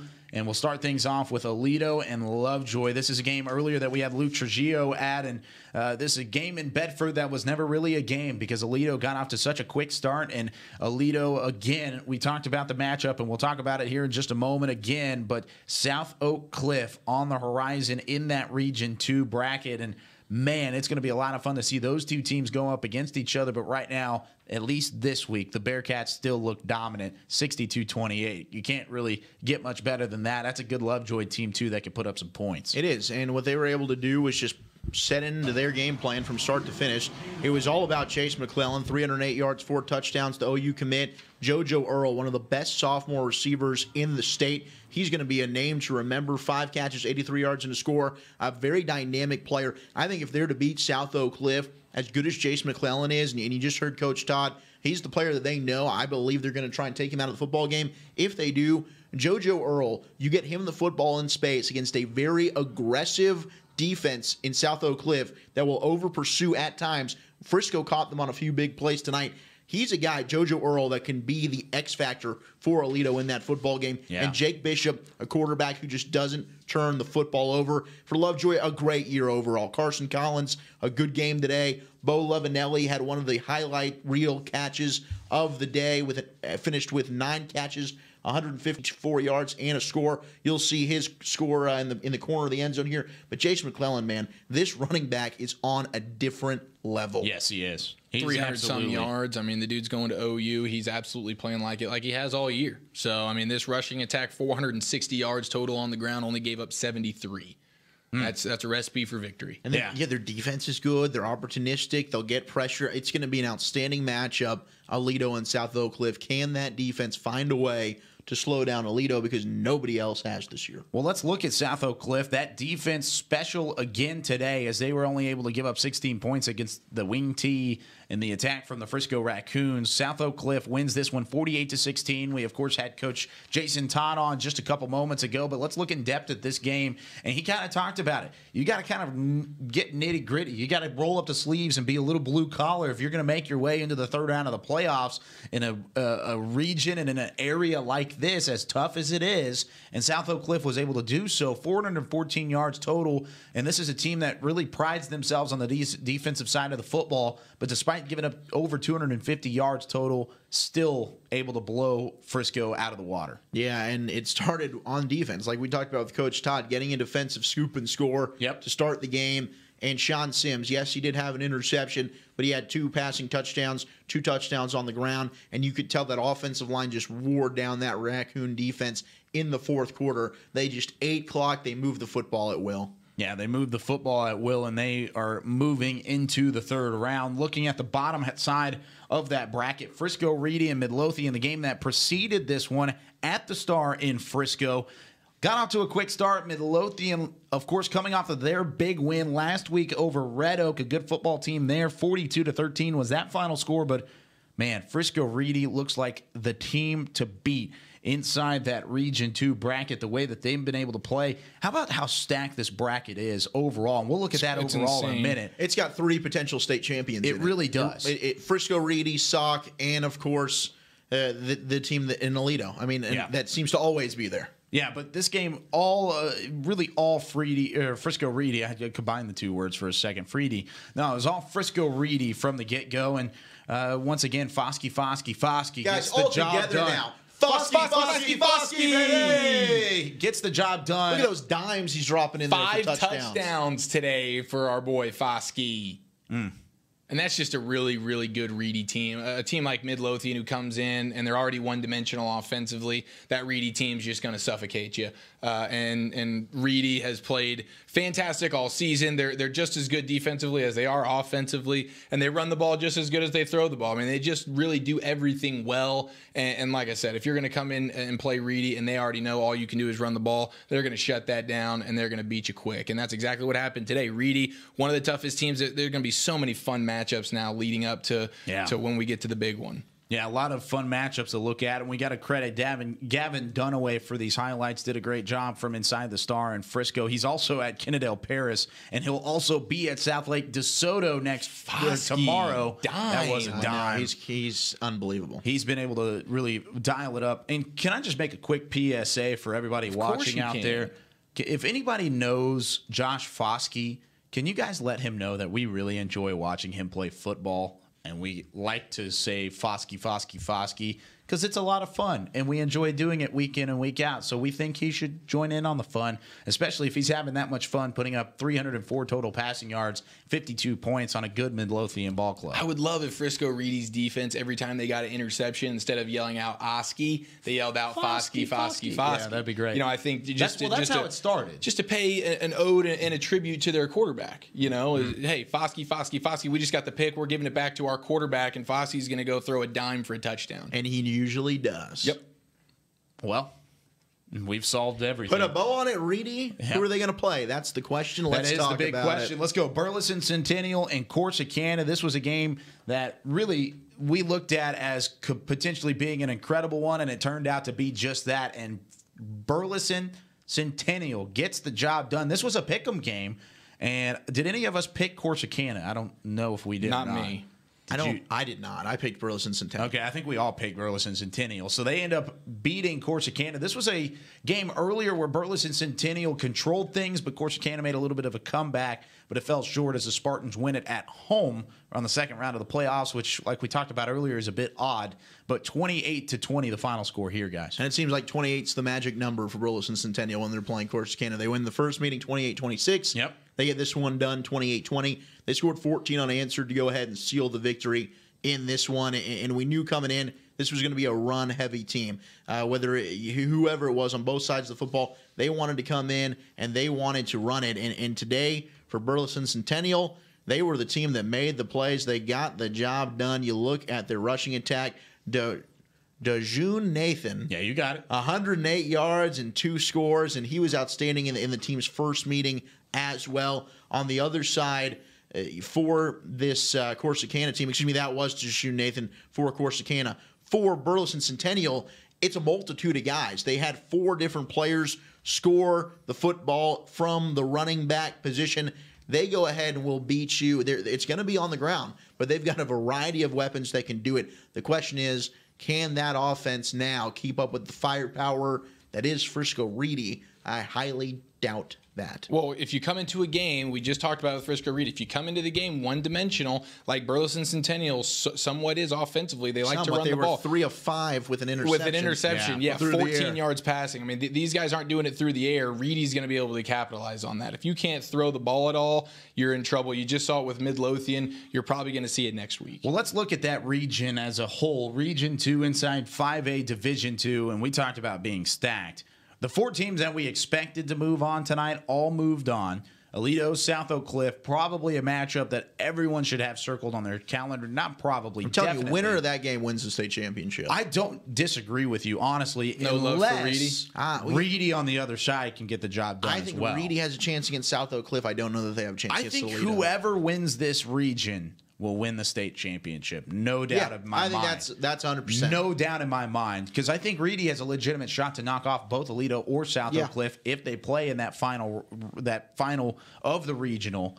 But whoever makes it out of this alive is just going to be really kind of, I wouldn't say cruising, and there's no such thing as that in the playoffs, but they're going to have a good shot at winning the state championship after coming out of such a strong region like this one. Let's go to 4A. 4A Division 1 Region 1 is where we'll look at here at the 4A ranks, and this is the overall look at things. Big Springs gets just trounced by Hereford 57-13. Canyon takes care of Seminole 35-21. Decatur with a big-time win. We've given not a whole lot of love to that Decatur Eagles squad. I'm sorry, Decatur. Big win. We've got to have them on the schedule next week because they are in the third round of the playoffs, and they'll either play Hershey or Lakeview. That game being played tomorrow at 2 p.m. But how about the Decatur Eagles? Big-time win over Andrews. Andrews actually led that ball game early, and then Decatur shut things down. I think they ended up scoring about 20 unanswered on Andrews in order to get the dub. So Decatur, big-time win as they move on to the third round there. Let's go to Region 2, where we'll see much of our highlighted matchups throughout this week of Whataburger Friday Night Stars. Region 2, absolutely stacked at the 4A Division 1 level. If we can get that graphic up here in just a moment. We got Waco La Vega just dismantling Melissa up at the top. Paris moves on over Kennedale. I knew it. Curvin had nothing for Paris. Win. You were the only one to pick Paris as well. Yeah, so congratulations there. Thanks, boys. Argyle over China Springs 52-14 as the Cougs go down there. And we talked about that Salina game earlier. So let's go look at that Melissa Waco La Vega game 68-21. Waco La Vega, a legitimate state championship contender, especially when they can run the football as efficiently as they did against the Melissa Cardinals team, guys. Yeah, and Jarkay Walton was unreal. 175 yards and 4 touchdowns for Waco La Vega. This is a La Vega team year in and year out. They're a perennial contender. They've got a lot of good teams they've defeated, and this was a Melissa team, no slouch, coming out of a very good district with Argyle, Salina, that Paris squad. They'd been battle-tested through district play, but to really get held and shut out in that first quarter by that La Vega offense, an outstanding job by Waco La Vega to turn the ball over.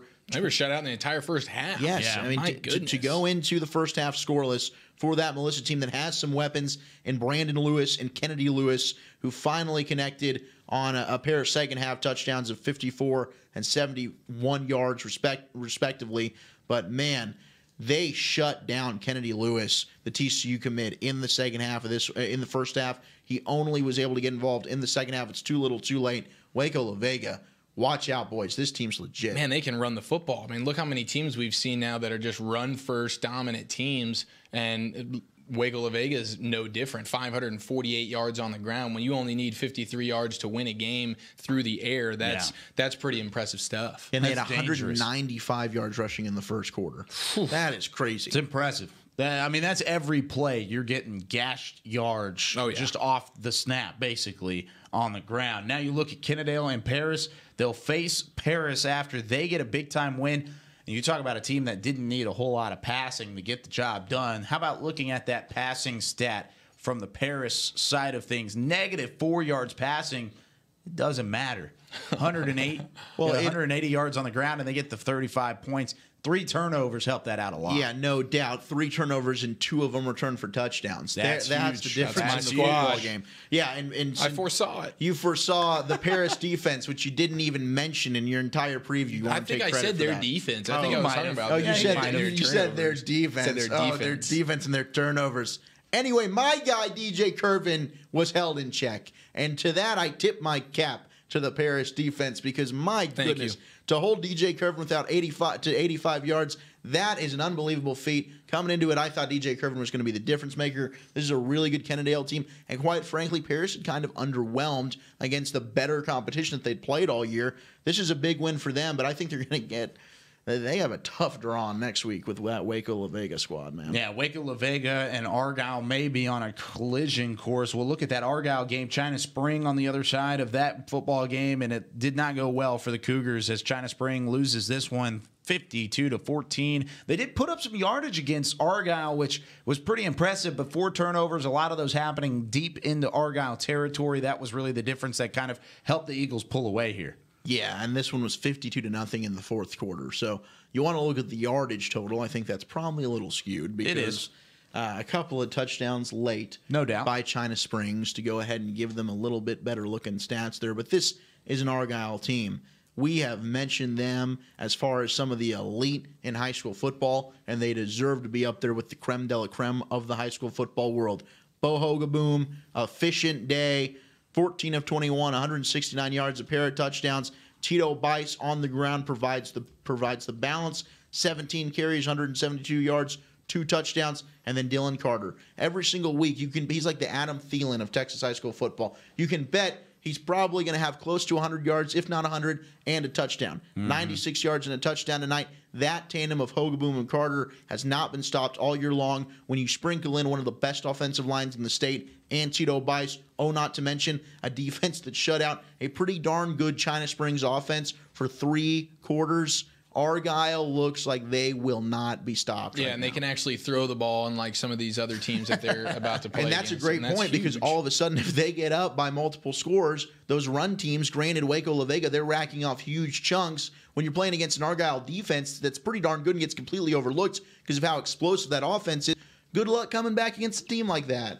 Yeah, good luck indeed, and they're going to have to face up against Salina, a district foe, next week after the Bobcats get the job done 31-21 against Stephenville. Good win for Salina, but now they've got to face a team that just absolutely dismantled them in the final week of the regular season, guys. Yeah, it wasn't really close for Salina. They took on Argyle, and it was a 63-21 win. So we know Salina's best player, Logan Point, had 105 yards rushing, 2 touchdowns. He played very, very well. They took control of this game in the second half. Their defensive line was outstanding against Stephenville, racking up 6 different sacks. And their offense then went on to hold the ball for 15 minutes in the second half. So they just really took the air out the football, literally controlled, dominated, kept Stephenville off the field, and they had a well-rested, ready to rip-roar defensive line against that Stephenville offense. So let's look at 4A Division I Region 2 as a whole here. Now, I looked at it a minute ago, but I do want to look at it again because you've got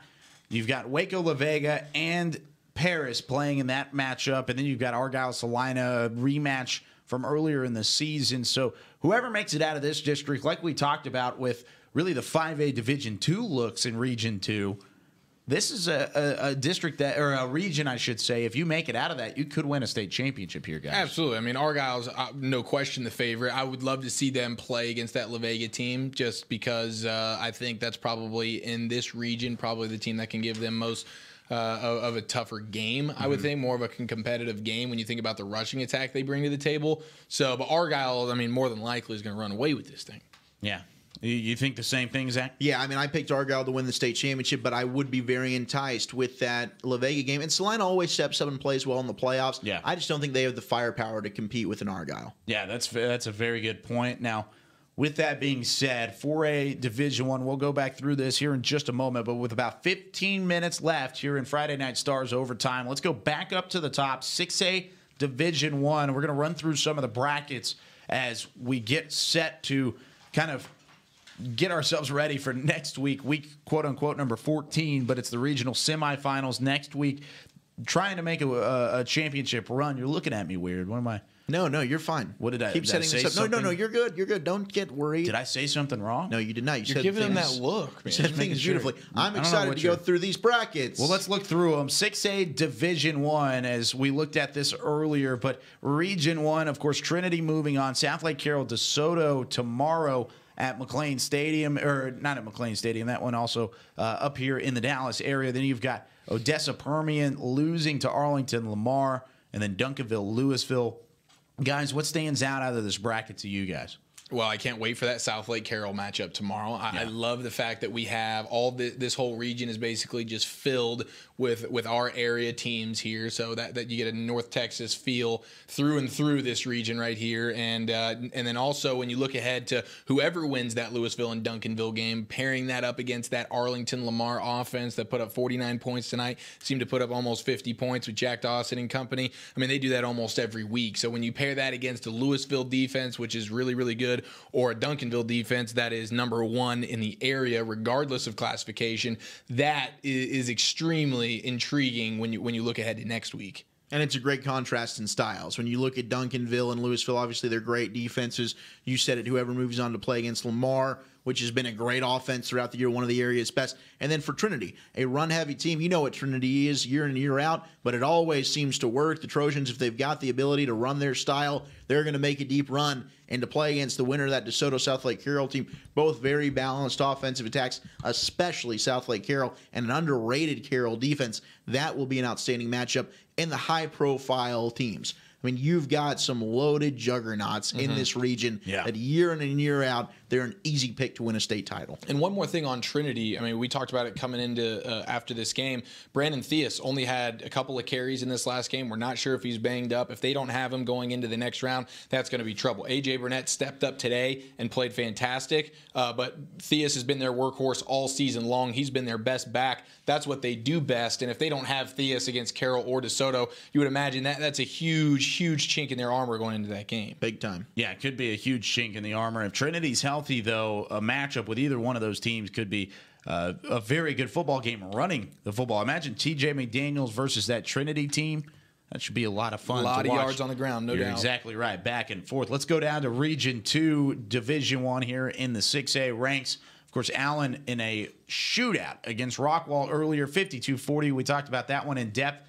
The Woodlands, talk about a shootout, over 100 points put up on the board. Of the Woodlands defeat Cedar Ridge, a team that was winning that game earlier, and then Saxe falls to Waco Midway, 56-28. And tomorrow you've got Klein Oak and Round Rock, another good game to see who faces Waco Midway in that third round. But Allen and the Woodlands coming up next week, and you talk about two teams from different areas, but with that perennial powerhouse feel. That's going to be a fun one next week. Last team to beat Allen, the Woodlands, in the 2016 state semifinal. Ooh, that's a nugget right there. It is a nugget. Tasty one. And I think the whole region, extra crispy, all had a collective sigh of relief when they saw that Rockwall at least put up, a game, made that game competitive against Allen tonight. And because if Rockwall got smoked in that game, I think everybody's thinking Allen runs away with it. Now you see, okay, Allen, there's some things you can do. You can do some things against him. You can put up 40 points if you're doing some things correctly.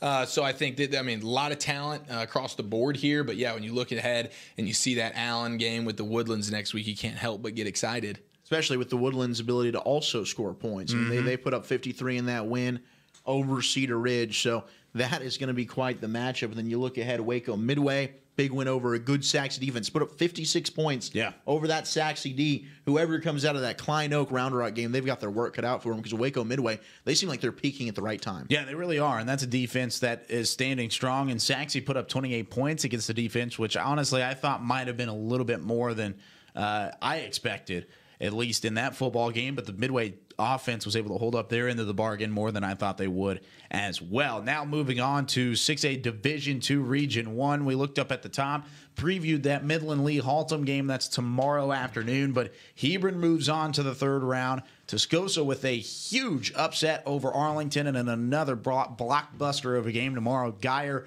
versus Lake Ridge. It's unfortunate that only one of those two teams gets to move on because those are two top-notch teams out of this region, guys. Yeah, and it really comes down to the fact that they're even playing right now because Geyer dropped those last two regular season games, and now it sets up a monumental matchup here in the area around between Geyer and Lake Ridge. We've talked about that battle of dual-threat quarterbacks, the sophomore Eli Stowers for Geyer and Chandler Rogers, one of the best players in the area for Lake Ridge. Winner against Amarillo Tascosa, who just beat an undefeated Arlington team also with the great dual threat quarterback in Jahari Rogers. Huge win for Tascosa. So whoever survives that Titanic matchup tomorrow gets a big test against Amarillo Tascosa. This is a really tough region. You thought maybe once Cedar Hill dropped, it was open for anybody, but the caliber of teams that are in here, especially with Hebron now hitting their stride, the way Carson Collins played today, you've got Trajan Bridges, who might be the best football player in this entire region. I don't think that that's a leap. Nope. And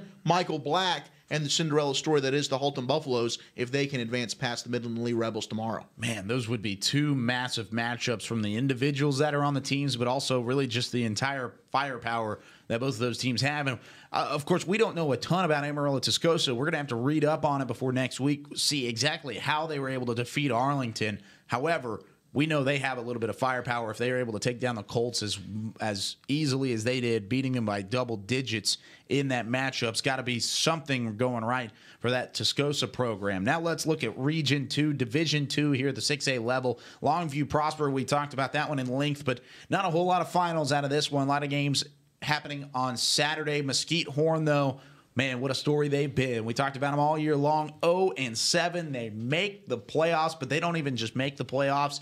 They're now 3 rounds deep, and that is an unbelievable story. However, they're going to go up against a stout or a third-round opponent, whether it's Cypress Ranch or Spring Westfield.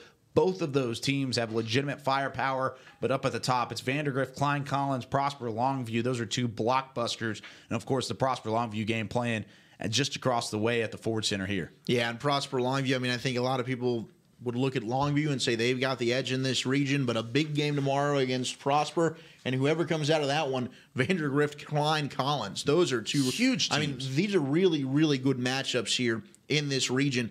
And for Mesquite Horn, I mean, they're playing red hot right now. Nobody really wants to see Horn. Despite their lack of success in the regular season right now, get out the Jags' way, man. Yes, you're exactly right. That's a dangerous team. You talk about peaking at the right time. That's a Mesquite Horn team that said, okay, we're going to lose our first 7, and then we're going to get on fire and just make a run through the playoffs. Thank you, Jermaine Givens. All you got to do is get into the tournament. That's right, baby. Then get you into survive the dance. and you advance. Let's go to 5A Division 1. We looked at this one earlier. Lots of finals here. Birdville Grapevine. A rematch of that district, as well as Grapevine takes off Caprock, and then Birdville, of course, big time win over Cooper. Shows how dominant that district has been, because Denton Ryan's got a game tomorrow in which they should at least take care of business there. Then you got Lubbock Coronado kind of ruining the party a little bit for that district. The area teams? Yeah, that District 4 team as they take down Azle, who was at a District 3, but a good Lubbock Coronado team going to face up against the winner of Duval and Denton Ryan, but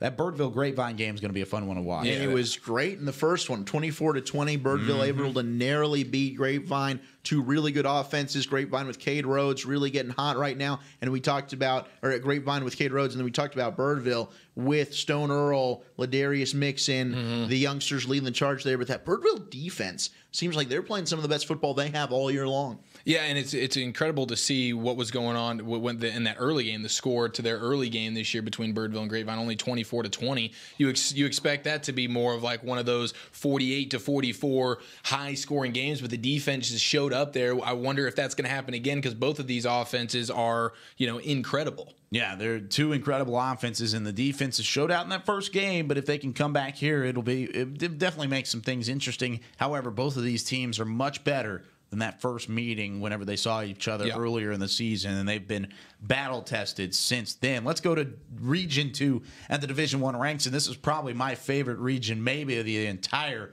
playoff system so far. 5A Division 2, or Division 1 Region 2, I should say. Highland Park, College Station tomorrow. Tyler, John Tyler, Lancaster, Lufkin, Frisco, Lone Star. Those are 3 top-notch matchups, guys. I got to be honest, when I saw this bracket come out, I just thought it was Lufkin and Highland Park on a collision course. It's true. And it's not that Lone Star, look, they've got an opportunity tomorrow. If Marvin Mims can play well, I think Lone Star's got a chance. For me, he is their guy, because you know that Lufkin defense is going to shut down that run game. Lone Star's defense, no slouch either, but Lufkin has one of the best squads they've had in a long time. John Tyler, Lancaster, we talked about that earlier, should be a fun, explosive game. Highland Park, College Station, really the build-up and the persona of both squads. College Station with the reigning state championship, but the best teams on paper to me are HP and Lufkin. Yeah. Yeah, and that Lufkin Lone Star game, I think, is where I have my eyes, because the defenses in that game are through the roof. And Lufkin, coming into the playoffs, they were the number 5 team in the state at season's end. And then Lone Star with their 35-point win over Legacy last week. I mean, both of these teams are playing fantastic football, 2 very, very, very good defenses. And like you said, Walchuk, if Lone Star is going to have a chance, they're not going to be able to run the ball. They're going to have to be able to throw it. Marvin Mims on the outside, he's going to have to be an absolute stud in this game. They're going to need a couple of big plays from him. I think the first team to score, I'll say 20 points, wins this game. Should be a whole lot of fun. Real quickly, let's look at Region 2 inside this district, and then we'll get through our area edition of Whataburger Friday Night Stars. This one is final. No other changes throughout Division 2, Region 1. You got Canyon, Randall, Wichita Falls, Ryder, Lubbock, Cooper, Justin, Northwest there. We talked about those games earlier. Now we look at Region 2 here. Aledo, South Oak Cliff. Oh, my goodness, what a matchup.